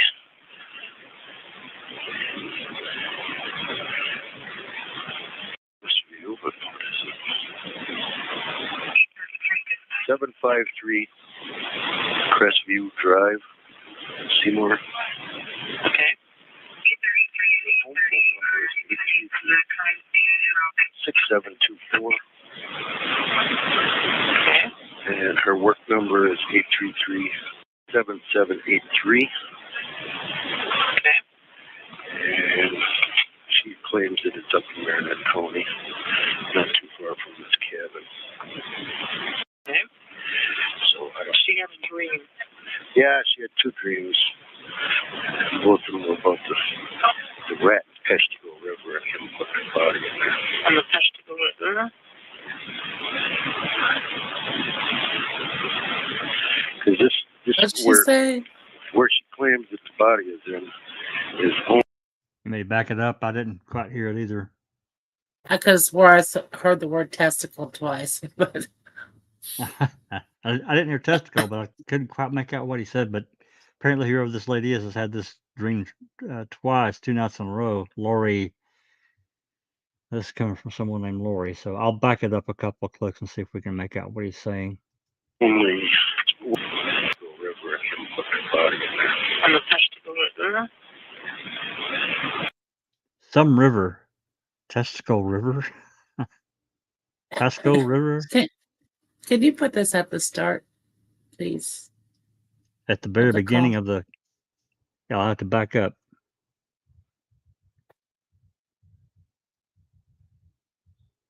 I think it starts here. This view, but what is it? Oh, no. Got to go back one more.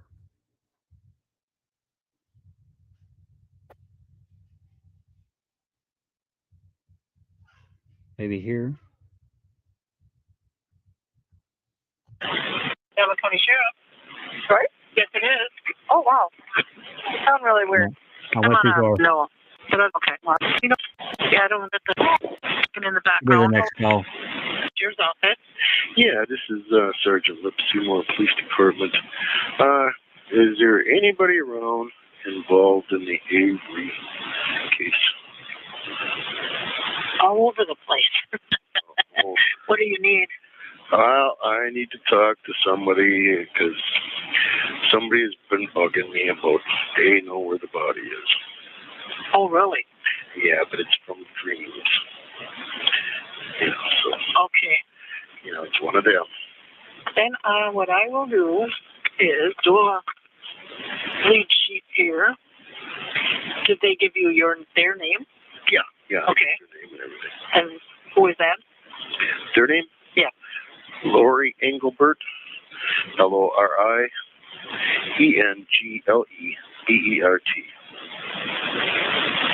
Okay.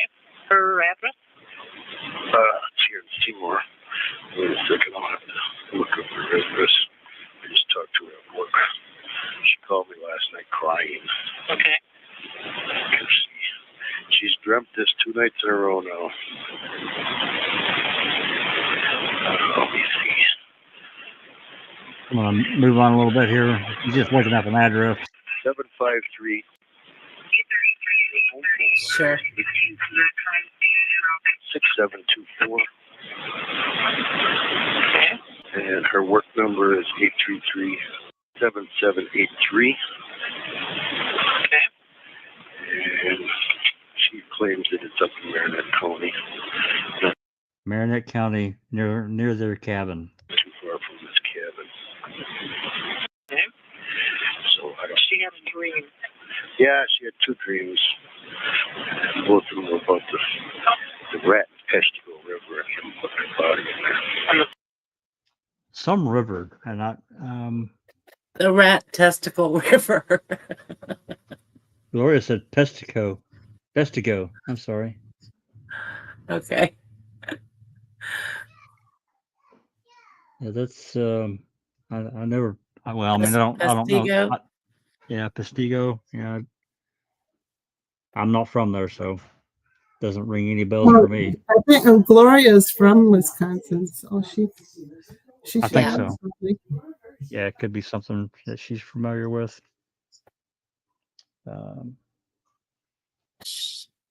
Pestigo. Sounds like testicle. Yeah, it's really. I mean, them whatever's going on with their Sound. yeah, it's pretty rough, and her microphone on that headset clearly picks up the radio much stronger, at least on my end. I've got headphones on, and it's really loud at Yeah. times. Mm-hmm.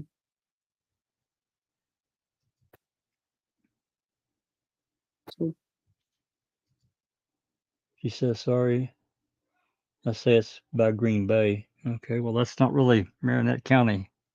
I don't know. Maybe we'll get more information when we play the call. Maybe there's more. Been a long time since I listened to this, so I just don't recall it.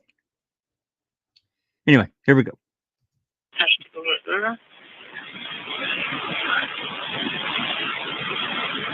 Because this where she claims that the body is in is only, let's see here, Timberlane, because I know where Avery's cabin is up there. And it's only probably about 4 miles from the cabin where you stay. Okay, I'll refer to one of the investigators, and if they need any more information, I'll have them contact her. Okay. Yeah. Otherwise, if they want to contact me at Seymour Police Department, 833-2366. What was it, 833? 2366. Sergeant Living. LIP? LIPP. And I can fill in that more stuff. Okay, thank you. Thank you. Sure. Chat. Yeah, join. Yep. Have you ever FOIA'd lead sheets? We have the lead sheets. Oh, we do? They're in the library. Yep. Oh, okay. Yeah, several pages. Some of them are easy to read. Some of them are barely chicken, doctor writing. They're really bad. Like And really are those bad. just Calumet, or do you have them from Manitowoc as well? I don't remember Manitowoc, but we may have those too. But I know we have the Calumet ones for sure. I'll look later and see if I can find if we have the Manitowoc lead sheets as well. Well, if we did, you would think we would have, what's his name? The Which one? paper deliverer. Oh, Sawinski. Winsky. You think that'd That's be on a lead sheet, wouldn't you? I would. Well, you would think. Something, but the dispatcher didn't get really anything from him. He was an immediate transfer to Singlob. He was at the True. command post. Senglob should have made one out. Well, he should have. He should have called back and said, "Hey, jot this down for a lead or something." I would think. It's an interesting point. I'll look and see if we have them, but yeah, I don't remember ever seeing anything in the lead sheets about Sawinski. Never. Surprised. Yeah, but he should have been. There's no doubt, given what he's saying or started Yes. saying. Such a couple of guys Big pushing one. this RAV4. Yeah, it's a huge one. Yeah. Alrighty, here we go. Hey, Swally D calling. Did you just call the house here? No, I did not. You didn't? Okay, fine. I just got the tail end of the answering machine, and I didn't understand what was all. Okay, unless it was one left over. I don't know. I heard the phone ring, and anyway. It was not me. It was not you? No. Very good. Thank you. Okay. Campbell County Sheriff's Office? I called for a burning permit. Then am I supposed to call you? Burning permit. Moving on. Okay. 11 a.m. by the way. County Sheriff's Office? Hi, this is Dustin with NBC 26. Yep. How you doing? Good. Good. Teresa Halbach's brother is telling us search has been called off for today. Was just wondering if that was true or not. I don't have any information on that. Okay. All right. Thank you very much. So it's 11:02 a.m. and the search has been called off. Now, for those that know, and especially for those that don't know, Grand Chute Police Department had been called in on this day, and they're the ones that took a bunch of photos over in the quarry on the 10th. But the search has been called off. I don't remember hearing that, but whatever. Maybe we'll get more information as we go through these. Moving on.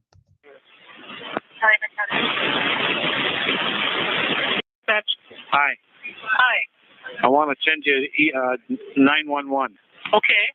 Can I do it from in here, or do I have to do it from my cell phone? What do you want to do with it? See if you're getting the drops. Yeah, we do. Oh, you are now? We think it's because you, Altel was testing, and then there was a backlog again like the other day for to catch up to dump here. Okay, so it's working now? The last call we got was working. Okay, great. Okay. Bye.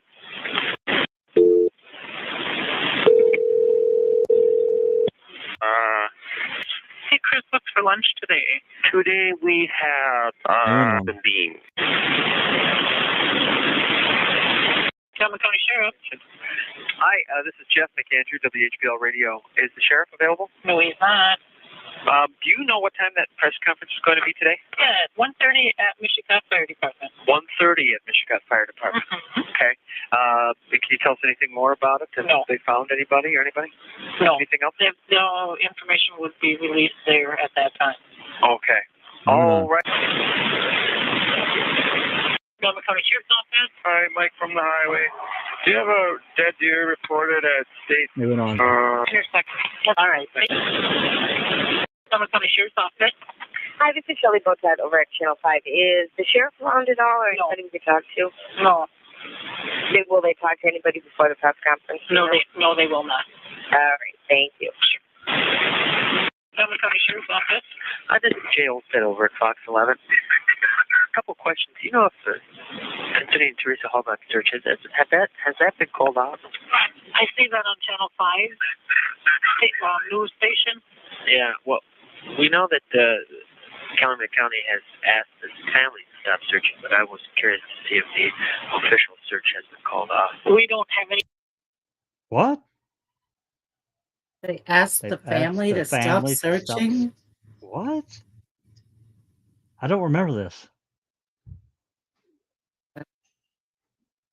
That's interesting. What day did they sign the death certificate? Today at 4:30 p.m. This day. 4:30. That's when. Okay, my brain just went. I just got a brain aneurysm. I don't remember the Calumet Corners the coroner's name, but yeah, it was this day at 4:30 p.m. because they took him over to Nichols Material, and it was around that time. I'm gonna back that up and play it again. Yeah, well, we know that Calumet County has asked the family to stop searching, but I was curious to see if the official search has been called off. We don't have any information, and nothing will be released until the press conference at 1:30. Okay. Thank you. Okay. Bye-bye. Here's office. Joyce? Yes. Got a minute or not? Yeah, right now. Okay. No, did you call back or was that an old message? Or did you call? Not today. Oh, okay. That must have been my old one. Yeah. But, no, are you still going to the doctor today? Yeah. Did you want to go along? I was thinking about it. Then let's hear. Don't make any difference. Either way. I'll think about it then. Okay. Later. Okay. But so I could probably use that after today. Okay. After work. Yeah. The only thing I would say is if Gary would happen to show up, but I don't think he will. Okay. I think he'll probably hunt and then drive home. Okay. Good morning. I'm calling from Box 11. I was wondering, I was just in there. Sorry about that. I was wondering if there are any mugshots available of Mr. Avery. Okay, through the jail. I'll transfer it back there. Hold on. Okay.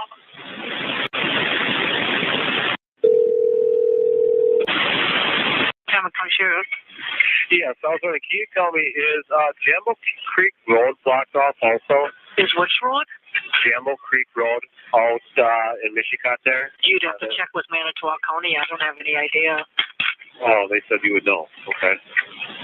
Okay, thank you. Sure. Manitowoc County Sheriff's Office? Hey, Joyce, it's Leslie. I don't know. Do you know a 1046 on 114 eastbound at Fire Lane 7? Nope. That's news to me. Okay, it's a maroon minivan, and I didn't catch the plate. No one around? No one around. I'm not sick. Okay. I'll have Keith check that out. All righty. Thank you. Yeah. Bye. County Sheriff's Office. Hi, is this Calumet County? Yes, it is. I called Manitowoc County like a few days ago. No one called me back, so today I called again, and she switched me over to you. I wanted to make aware to the police that my husband and I took a gentleman out to Avery's. This would have been about 5 days prior to Miss Halbach going missing.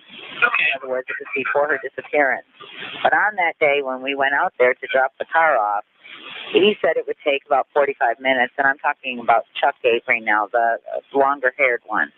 And so we left and went into Michigan. And when we came back, we still ended up waiting another 40 minutes, where I parked in the middle of, over by where he worked on the vehicles, but kind of in the middle. And during that whole time, we watched the Avery brothers move many cars that we believe now, from watching the news, came from the pit. And there was a comment made by him that he hadn't been out to the pit in a long time. Well, on that day, we saw him make at least 20 trips back and forth from the pit in a, like a construction vehicle, like a backhoe or something.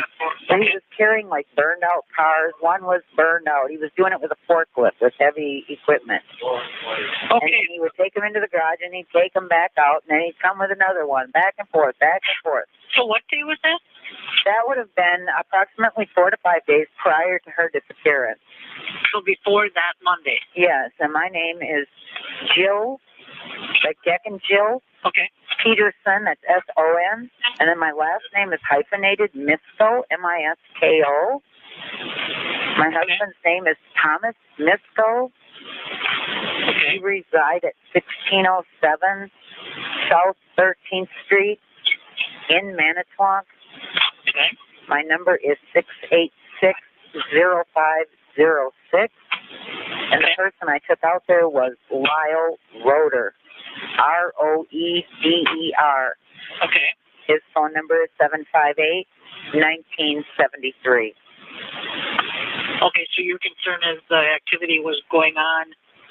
Well, my concern is just that I think because I was there, and I know that Avery, Mr. Avery, and I'm not saying anybody. I don't know who did whatever towards the poor girl, but what I do know is that there was a comment made on some broadcast where he said, his words were quoted, I believe, online and in the paper and print and stuff, the media, that he hadn't been to the pit in a long time. Okay. Well, 4 days prior to her disappearance, I know that he was in the pit because he was the one driving the backhoe. Okay. Stephen Avery was. Stephen was. Correct. Okay. And many cars came from a location. Like one was like a white Ford Probe. It was burned out. What's the white Ford Probe? Dodge Intrepid, a newer one. And then you could tell that he was bringing it from somewhere because the whole side of it was torched. Okay. Okay. The inside was burnt out, like they started on fire. I didn't know what was going on. Okay. So we just want you to be aware of what we saw for the time that we were out there, approximately an hour. Okay. That we were on the actual property. Okay. What I'll do is do a lead information sheet out here, and if it's warranted, one of the investigators will contact you back, okay? Okay. All right. And I thank you so very much, ma'am. Thank you. Bye-bye.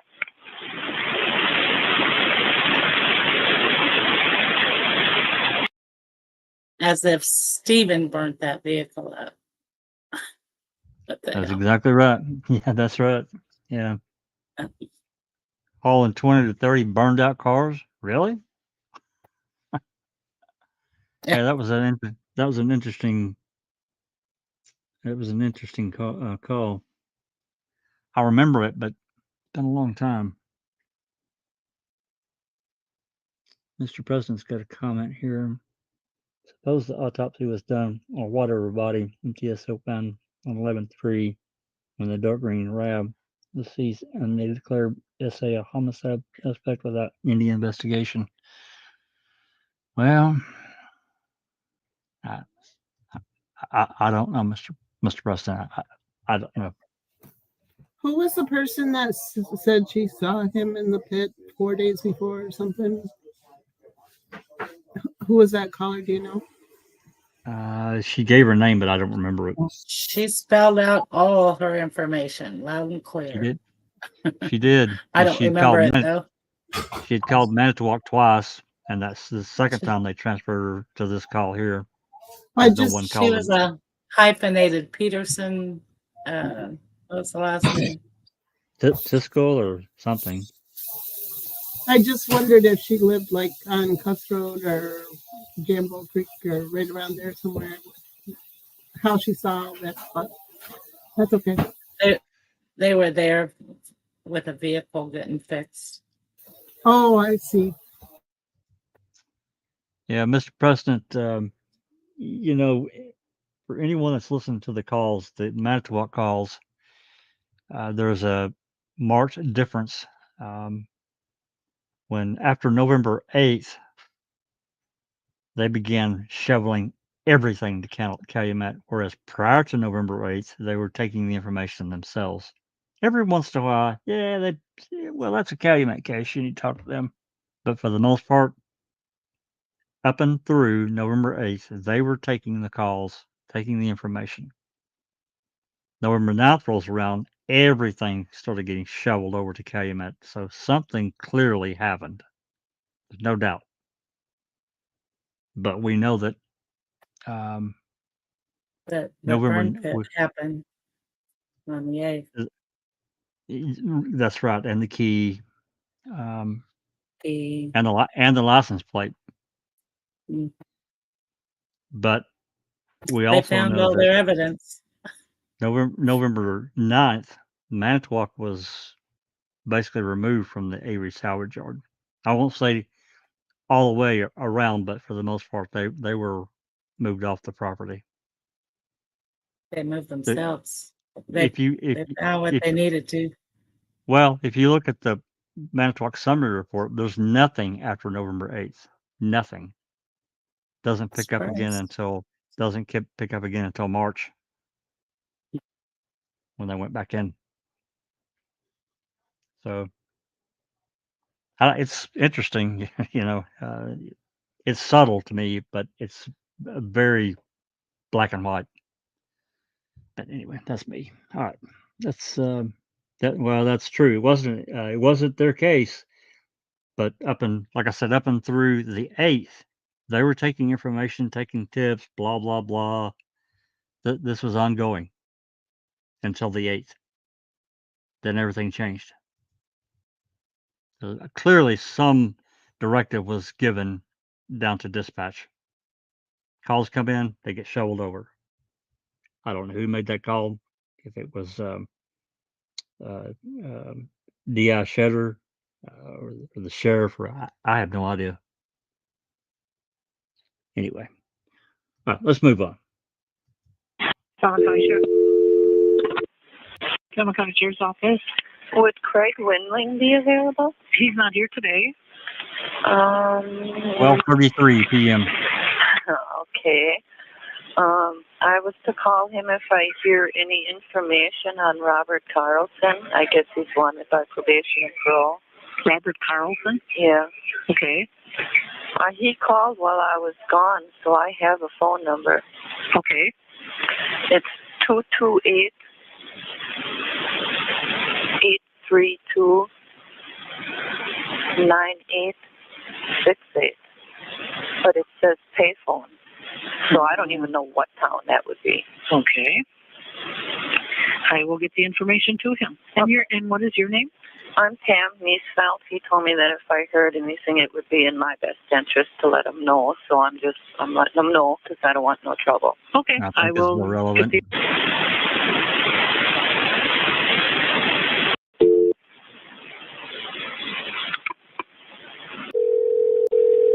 Hello, it's Craig. Hey, it's Joyce. A Pam Meesfield called for you. Okay. To reference of Robert Carlson. Yeah. He called. The call came from 98 checked with a 228 Biloxi Gulfport type. That was something you needed or not? Fuel. Okay. You just want to forward that over to the. Okay. All right. That he might be.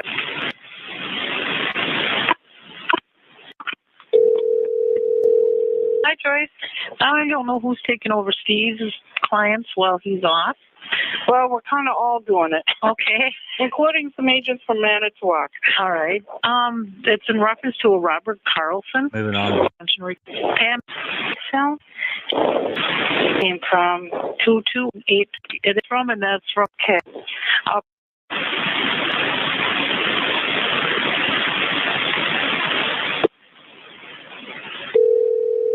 Captain Rush. Yes, you rang. Okay, now what's the deal with this snowmobile? When you gave me that information yesterday to give to Larry. Yeah. I gave it to Larry. He said, I'm not getting involved in this. Is Josh working now? Yes. Because I gave him? Yeah, I gave him the phone call from Becker last night, probably about 6, 7 o'clock at night, and he said, oh, yeah, I know about it. I'll take care of it. Right. And he then said they're not handling it appropriately. He wants our department to handle it. This is what Becker does? That's why Becker had that forwarded here. Well, that's BS.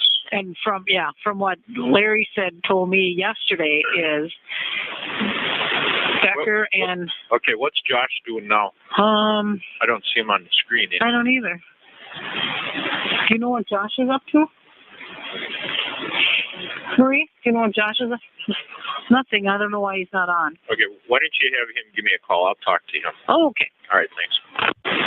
Yes. Restrict movement into the jail. Okay. We're moving Steve to visit his attorney. Okay. Thank you. 12:41 p.m. Glenn Kelly's coming to see Stephen, so restrict movement could be a problem. It's so wild. Jesus. Yeah, hi there. My name's Ramon Bros. I'm calling you from CNN in New York. How are you doing? I'm doing fine. Oh, great. I was wondering who I could speak with at the department there at the sheriff's office because I'm trying to obtain a photograph of Teresa Halbeck's car that came last weekend. The missing woman out of Wisconsin. Right. Hold on a minute, okay? Thank you so much. Could I have a fax number and we'll get you that? Sure. Actually, I did get a fax pixelated picture Okay. of her in front of her car. But I was wondering if you might be able to get Tina a copy of the actual photograph. You know? So a fax of her in front of her car. So this is the 10th, and they've already got that photo. It's pretty early on.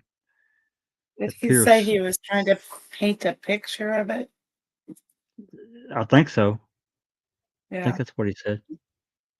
Of course, a fax photo is gonna be like really back Yeah. then would have been really awful. That's what he said. Yeah. Yeah, He it wanted would a have hard copy. yeah. Um, just a little surprised. I just don't remember a report of Tom Pierce turning this photo over at this point, but you never know. Yeah. Rhonda wants to know who wants a photo of the car. I don't remember this guy's name. He's calling from New York. Oh, I can't recall his name. He wanted to paint it, I think. Paint a picture. Paint a picture, yeah. So I'm sure he's probably going to want an email color copy. We'll see. I'll play a little bit more of this. That you might have electronically because it's so pixelated it doesn't come out right on air. Okay. So is there any way I can have email? I don't know if we have capabilities. Emailing that? Do we have a scanner here? No, we don't have the capabilities of doing that. Okay. All right. Good Lord. That's okay because I already have that fax. Well, we know the sheriff or A scanner. there's a scanner there, but it's in somebody's office. I do know that. It's in one of them's office. So. Copy. Oh, okay. Thank you so much. Calumet County 911. Yes, we have a possible drunk driver here coming into Chilton. Okay. Moving on. Okay. At the blue. Caller on the line, calling. We're just out of an hour. Keep you on. Code 930. Just passing Farm and Home. Would you be willing to write a statement for This guy's now starting to turn west? Like I said, the guy has done all. Okay. Okay, thank you. Thank you.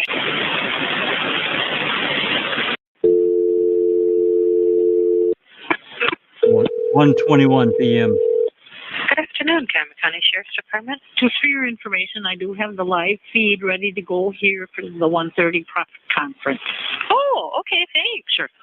Bye. Sheriff's Department Dispatch. Yes, speak with Sergeant Emar, please. Sure. Sheriff's Department Dispatch. Hi, yeah, you just hooked me up with Gary. I talked with him personally. I just got his voicemail again. I got to get back with him. Can you give him for me, please? All right, hold on. Calumet County Sheriff's Office. Yes, I'm going to try and get a hold of Gary. You're talking Haymower, right? Yeah. All right, we'll try Lieutenant Burns. Maybe he knows where he's at. Good afternoon, Sheriff's Office. Hey, Joyce, can you get a hold of Bill for me right now? Yeah, I think he just left. Okay, what do you need? I need to talk with him. I don't think so. 836, are you on the road? Thanks. I think he's on the road on the way there. Yeah. That was nice. How there was some kind of reply, but they just cut the freaking call off. Sheriff's Department Dispatch. Yeah.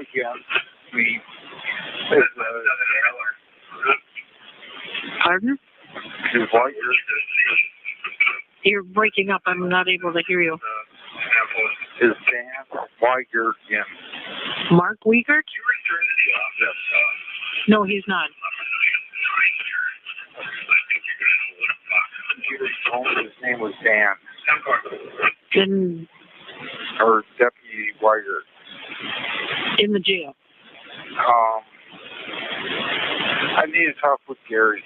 Gary Haymower. Yes. I need to talk with him. Okay, hold on. Calumet County Sheriff's Office. Yeah, Manitowoc transferred me over. On Tuesday of this, See, there's another one that got transferred over. I think it was the first. I live on BB, so just north of there, we saw plaques smoke, something like a fire or something like that. Okay. I just thought it was maybe it was relevant to the Avery case. And what time was that? It was in the early morning, or not early morning, but around 11ish. 11 a.m. Yeah. On Tuesday. Yeah, because we were actually just getting ready to leave, and then we looked and saw the black smoke. It wasn't, it was very thick black smoke. Okay, and you're saying double V as in Victor? Yeah, that's where we live at, but we can see. I mean, it was way north of where we are. Okay, and your name, please? Shannon Schrader. Schroeder? Correct. SAJNNON? Correct. Okay. And your address, Shannon? 2327 County Highway Double V Victor. Okay. River. And your phone number? Area code 920-553-1779. Okay. I will do a lead sheet for the investigators on that, and if they need any further, they'll contact you back, okay? Okay. Thank you. You're welcome. Dispatch. Joyce, did somebody take that Higgins one out for Kernan Avenue?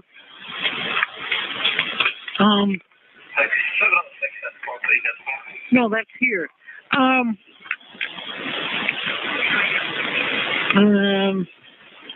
Paul said we should check with you to see what you want done. On that Higgins one? Yeah. I think I have a note on there, don't I? Yep. Or did the note fall off? Check apartment with landlord after 48 hours. Leave me message as to whether Moving on. who calls.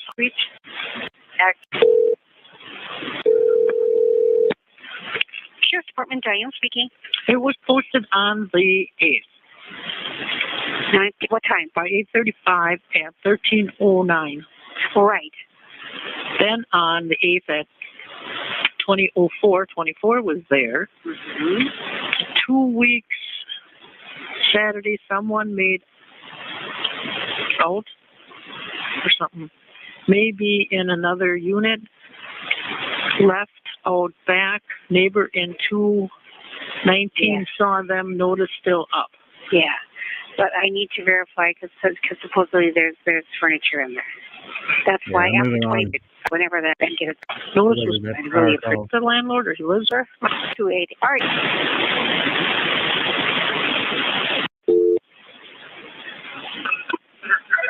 Of the Calumet County ME and County Sheriff's Office.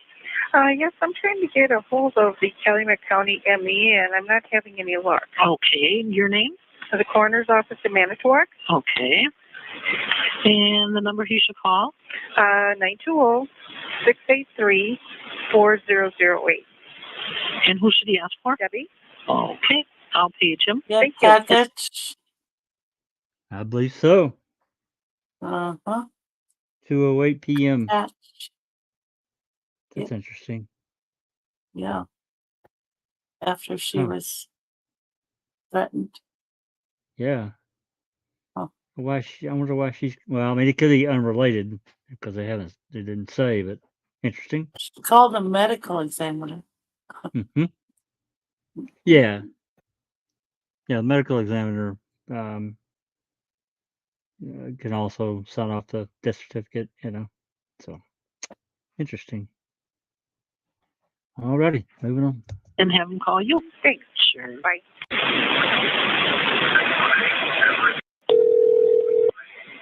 At the tone, please enter your touch tone telephone number.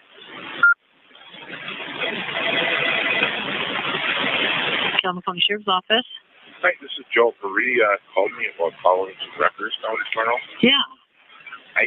My wife's supposed to work. She made arrangements for the first couple hours of her shift. Okay. There's a chance she could get called off, but that's taking a bet on whether she's working or not. Okay. So I don't think that I'm going to be able to do that. Okay. All right. I will let them know. Okay. Thank you. Sure. Bye. Bye.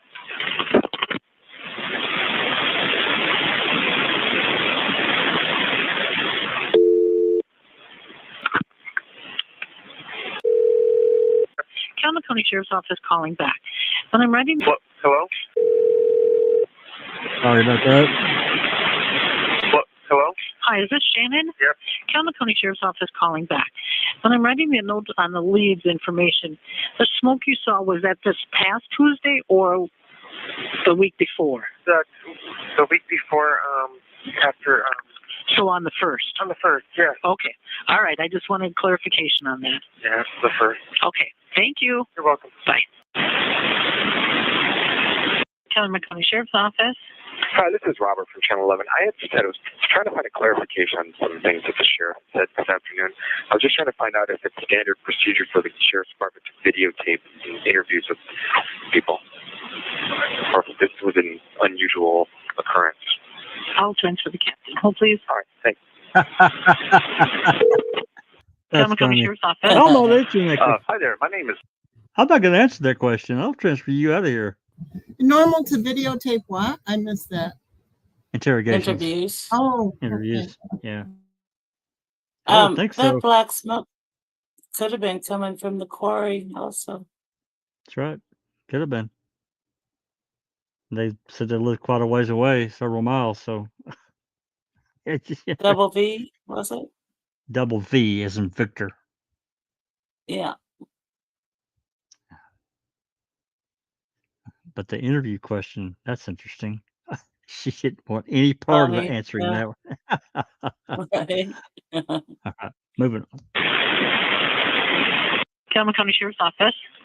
Hi there, my name is Greg Batten, and I own Mr. Freeze AC Sales and Service. And with this Avery salvage yard thing that's going on, I actually pulled the Freon out of all those cars that are up there, and I've got the records and the VIN numbers and everything off of that. I was just wondering if that would be something y'all could use or would need, or... Probably isn't going to hurt. Okay, so you said Greg Batten? Yeah, it's my business is Mr. Freeze AC Sales and Service, and I did that. I started doing that about 4 or 5 years ago. Spell your last name, Greg. It's Battin. And Mr. Freeze, is that F-R-E? Freez. Okay. And the address of that? My address? Mm-hmm. That's 7002 Manitou Drive. Manitou? Yeah. Spell that? Manitou. So no, I just got back. Okay, in what city? It's in the town of Two Rivers. I'm just maybe 4 or 5 miles from that salvage yard. Okay, and a phone number where an investigator can contact you, Greg? Probably best give me my cell. It's 323-6352. Okay, I will forward this to the investigator, see if it would be any help. So you take the Freon out of the radiators and all the vehicles? Out of the They better not be taking it out of the radiator. That's all I can tell you. AC systems before they destroy them, before they get crushed. Okay. And like I say, I've been going up there. In fact, I've done some for him here, maybe 2 or 3 months ago. Okay. And like I say, I'm required under the DNR laws to write down all the VIN numbers and everything. Okay. So I've got probably hundreds and hundreds of VIN numbers off those cars that were up. Okay. All right. I'll let the investigators know, and if they need more information, they'll contact you back. Okay? Sounds good. All right. Thank you. Thank you.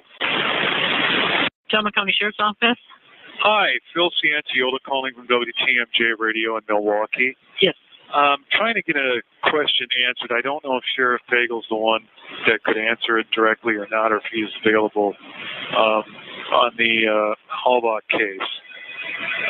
I'm just trying to find out, before I go on the air with the story, where is Stephen Avery right now? He's in Calumet County Jail. He is being held in the Calumet County Jail. Right, on an unrelated charge. Right, on the gun thing. Correct. I didn't know if he was still actually being held or not. Yes, he is here. Okay. Thank you very much. Okay. Bye-bye. Bye. Calumet County Sheriff. Thank you. Debbie from Manitowoc County Coroner's Office would like you to give her a call. Okay. 683-4008. Ready. Thank you. Calumet County So, Sheriff. Jack, Hi, this is Robert. Yeah. Stephen didn't get a bond on those gun charges. If he did, I was thinking about that. If he did, I don't recall it. Obviously not. I mean, he didn't get out, but you would think he could have bonded out on that. I would think so. In New And York, if you have, maybe it depends on how many felonies you have, but they don't necessarily give bail right off if they have a prior felony record, but and they're arrested for a new felony. That's New York. So. Well, could be the same there too, but you know, keep taking into account that he had a gun license, he had a permit. Yeah. Which of course we didn't find out till later on, but really puts them in a really sticky situation if they found out about the gun. If he told them like, you know, I got a permit, you know, what's the problem? Yeah, I agree. Because we know that Deb Strauss she went way overboard and all that, trying to get that revoked or whatever. So. Well, he did have the attorneys, so I'm sure if it was possible, they would have got him out. Yeah, I mean, if they'd have set a bond. Yeah. So maybe it's like I'd Sheree never said, thought because about that before. I hadn't either until we were listening, until I was, we you know, thinking about him being arrested on this gun charge. But Sheree could be right, because of prior convictions, felony convictions, they denied bond. Even Good if it question. was 20 years prior. Yep. Yeah. Yeah, that's true. Alrighty, moving on. I'll back it up 5 seconds. Silkman County Sheriff. Hi, this is Robert from Channel 11. I was trying to find out if Bobby Dassey is in custody. That's real. What? Whoa. He wants to know if Bobby Dassey's in custody. Yeah. I don't remember this call. Interesting. 2:21 p.m. 11. I was trying to find out if Bobby Dassey is in custody. That's real. The jail line, hold on, I'll try the sergeant. Hold on. Okay. Silkman County Sheriff's Office. Hi, this is Jason with WBAY up in Green Bay. Sheriff Poggle had asked that we give him a call, and I just left a message on his voicemail, but I thought it might be wise to leave a message at the desk for him as well. Okay. I hope that's okay. Yeah. Okay, it's Jason Allen, and my phone number is 639-3187. Okay. And it's in regards to, we'd asked him if he talked to us a little bit more about the Halbach case and how it relates to his law enforcement career. And he said he might be willing to speak to us with that, and asked we give him a call at the office. Okay. And that's it. Did you leave a voicemail for him then, or not? I left one on his voicemail on his direct line. I didn't even know if he'd have time to be running back and forth and checking voicemail messages, so that's why I could leave one with you as well. Okay. All right. You want to do an interview? Okay. Yeah, I think that's the hope. I know he's running around like crazy, but we don't want to ask him any questions about the case. We know he said about all he can say on that, but he said he might be able to comment a little bit more on just some of the things he's seen and how this ranks up there, which was he was pretty shaken, and we wanted to talk to him a little bit more about that. Okay. Okay. All right. Thank you. Thanks so much for your help. I appreciate it. All right. Pretty shaken. Yeah, it's interesting. He doesn't act shaken in his phone calls. Oh, say it again? He doesn't act shaken in his phone calls. No, not at all. Poggle. No, he doesn't. Hi, I've reached the voicemail of Sheriff Jerry Poggle. I am currently away from my desk. However, if you leave a message, I'll referral, and a dispatcher will be glad to take your call. Thanks so much, and have a great day. Hey, Jerry, it's Joyce. Jason Allen left his number with interview about your P1.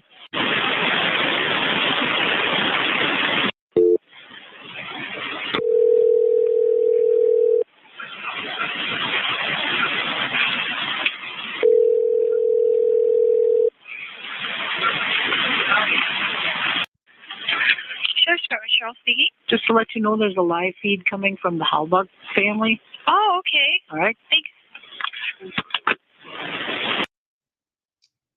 2:43 p.m.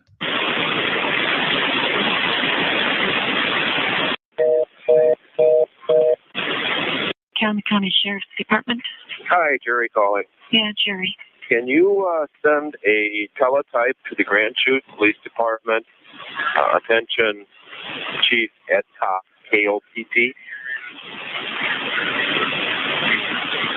Ed? Kopp. Okay. KOPT.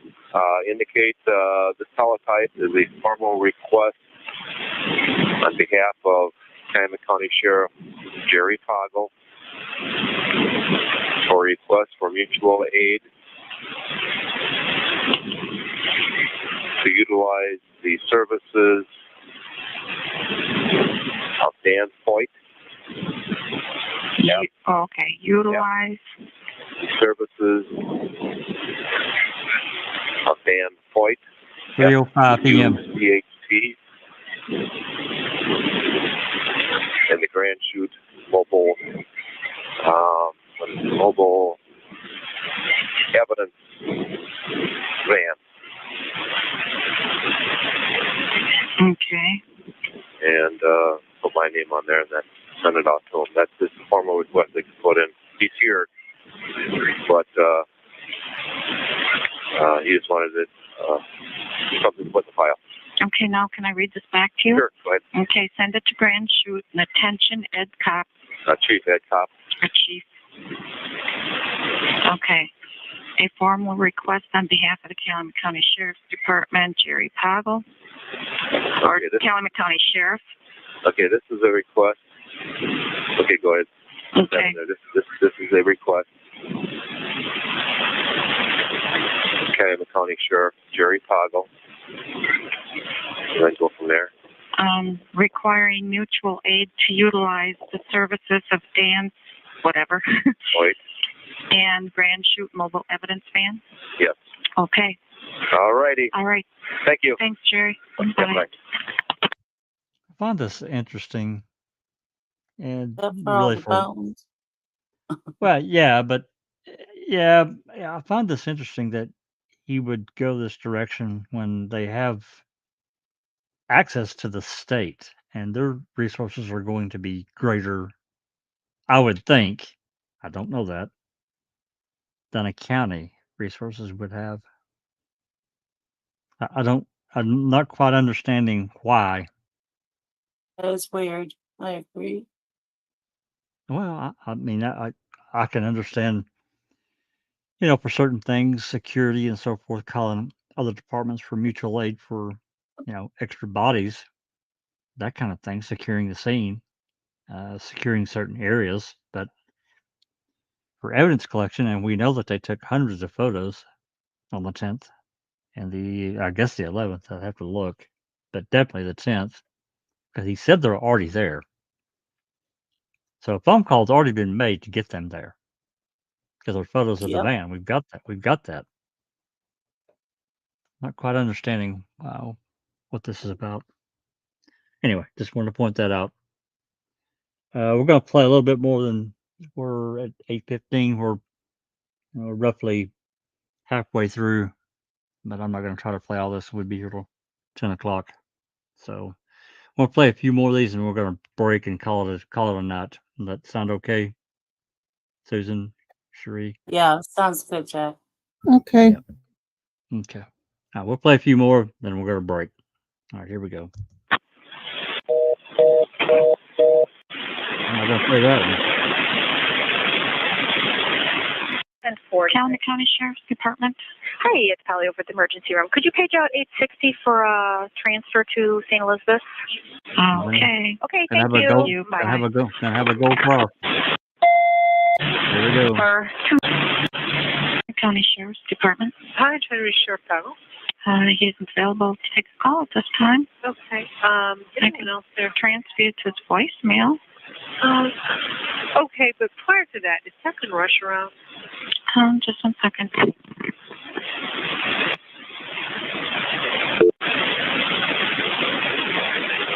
County County Sheriff's Department. Hi, this is Amy with Fox 6 News. I was wondering if I could talk to the jail administrator. I can see if he's in. Okay, thank you. Calumet County Sheriff's Department. Hello, Trader Sheriff Pago. Pardon me? Trader Sheriff Pago. Okay, I don't believe he's in the office at this time. Okay, does he have voicemail? I will put you through to that. Thank you very much. Calumet County 911. My stepson is having a seizure and I don't know what to do with him. How old is he? Is he Matthew? One. Okay. Put her with him? Okay. And we? Okay. I'm his stepmother. Okay, well.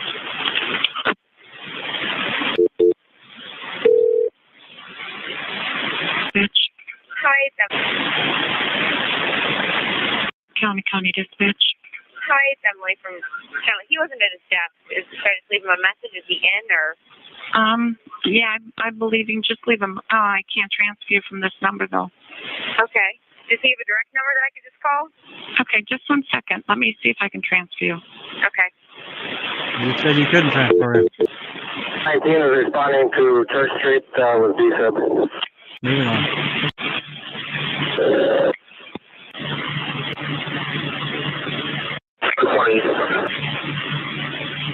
Backwards 120.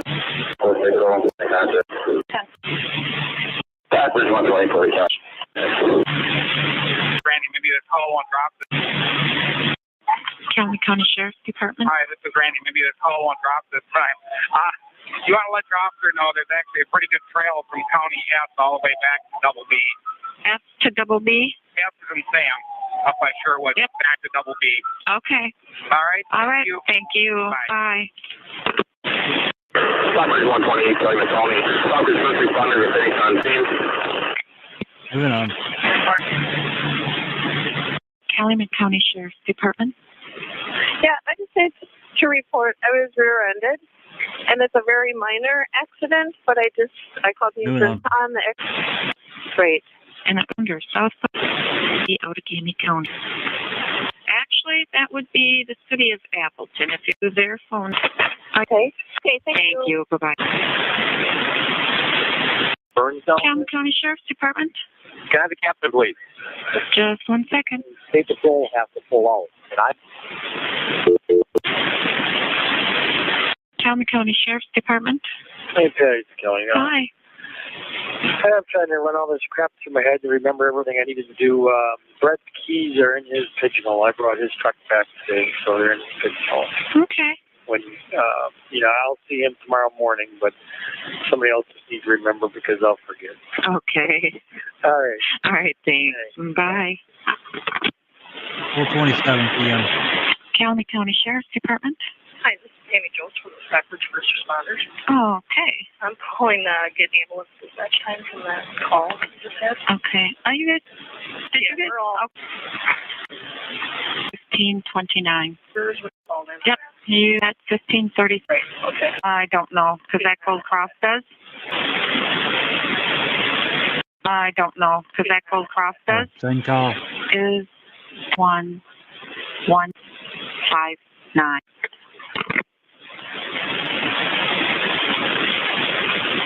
Calumet County Sheriff's Department. Yes. I need the Hallbuck address. Hallbuck? Address.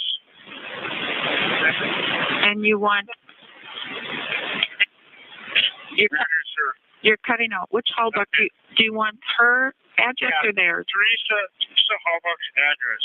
3637 County Highway B. Well, you cut out. Her apartment that she was living in? They didn't give me an apartment number. Okay, but that's what they have listed for her home address, right? W3637 is what they gave me. Okay, can you punch that up on your map there and give me directions to it? Okay, hang on. Let me get a call. Calumet County Sheriff's Department. Hi, this is Naomi Goldstein calling from CNN in New York. Mm-hmm. How you doing? Good.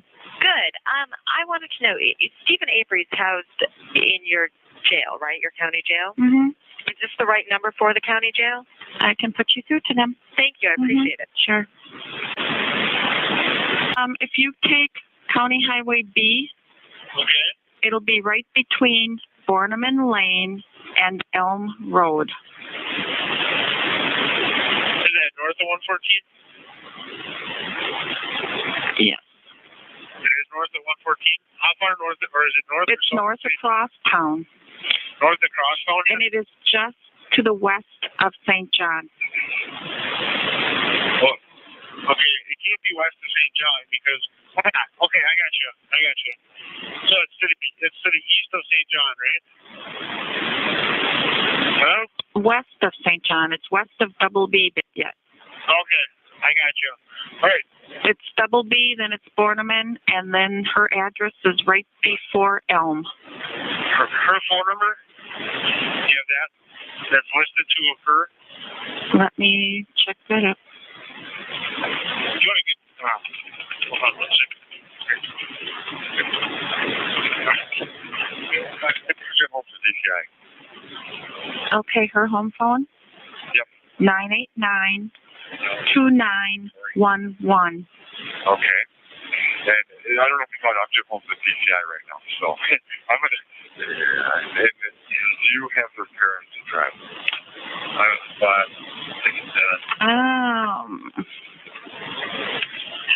What was her dad's name?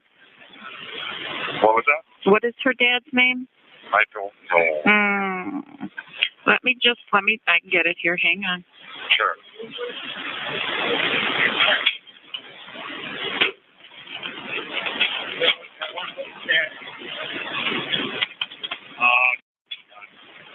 I'll fix this one. Okay. Her parents' address Yep. is W3559 County Highway B. Okay. And what's her parents' name? Karen is her mom's name. And oh gosh, I can't even think of what the father's. I just need one. Is it Hellbach then? Karen Hallbuck. Oh, it's Karen, not Sharon. Karen, Karen. 989-1098. 1098. Mm-hmm. Okay. All right. And hold on. Okay. All right. I think that's all I needed. Okay. All right. Thank you.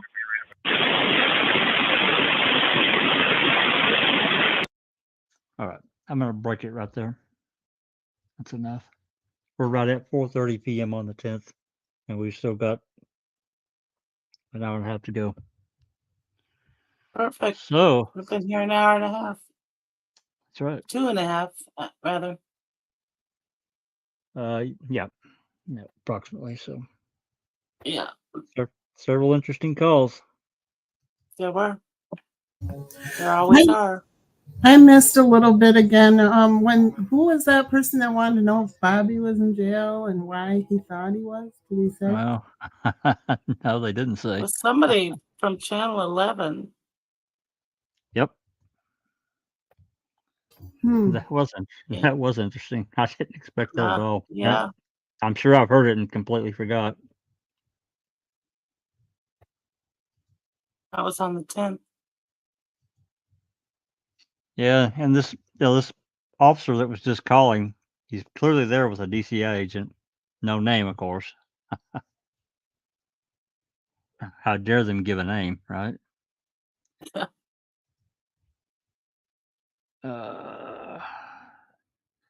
Trying to think. Good job, Jack. There was some other interesting calls too.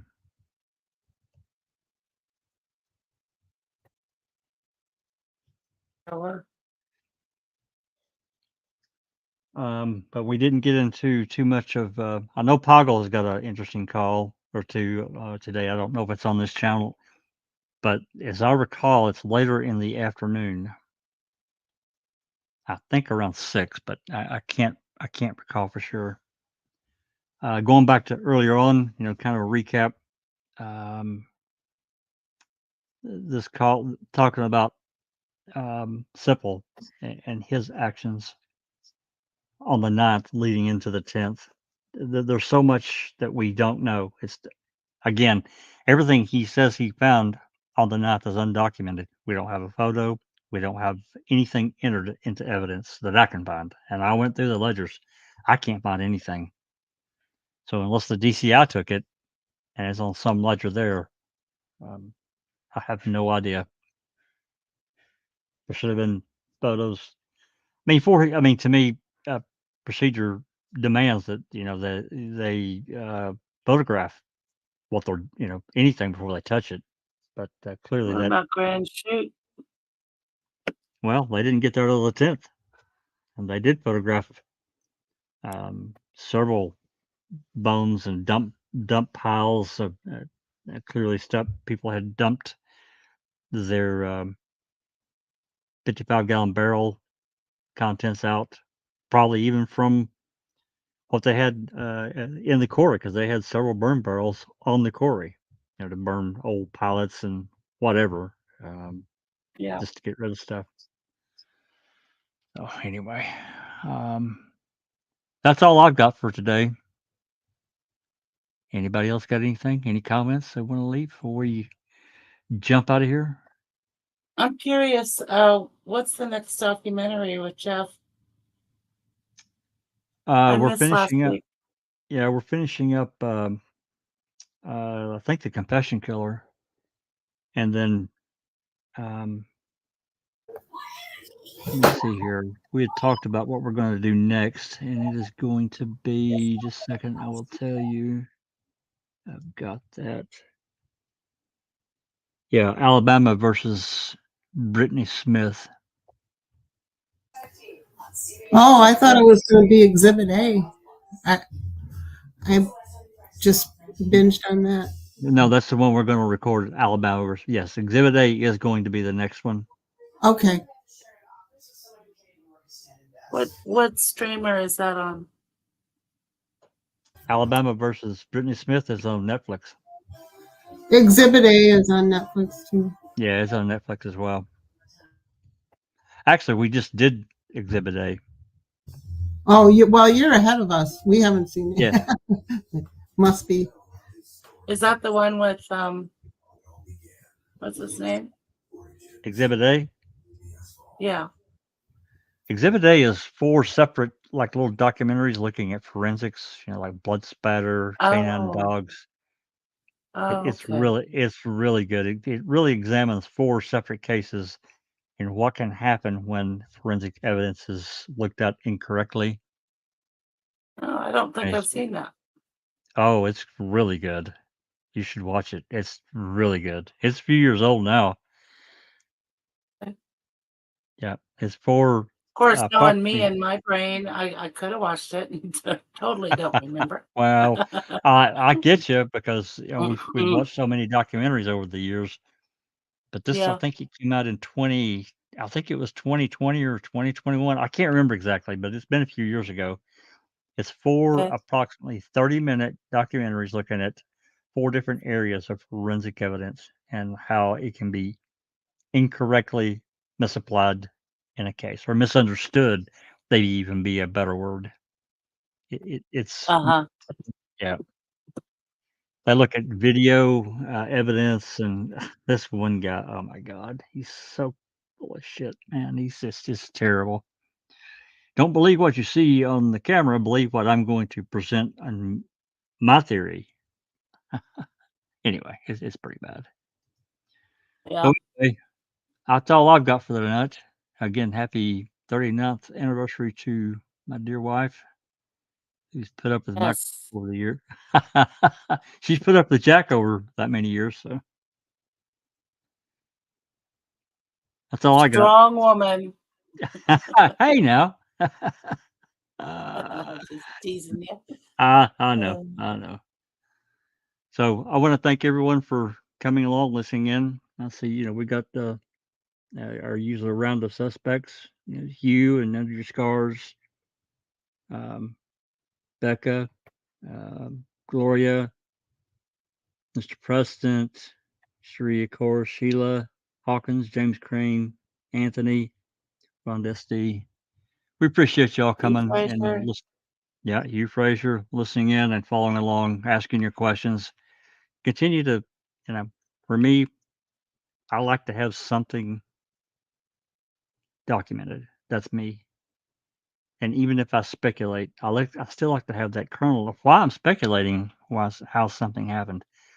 This goes right into what I was just talking about with Sipple, because something really strange happened there. I'm sorry it did. Maybe it didn't, and it just didn't get documented properly. I thought all I've got to go by is the documentation and his phone calls, radio dispatch.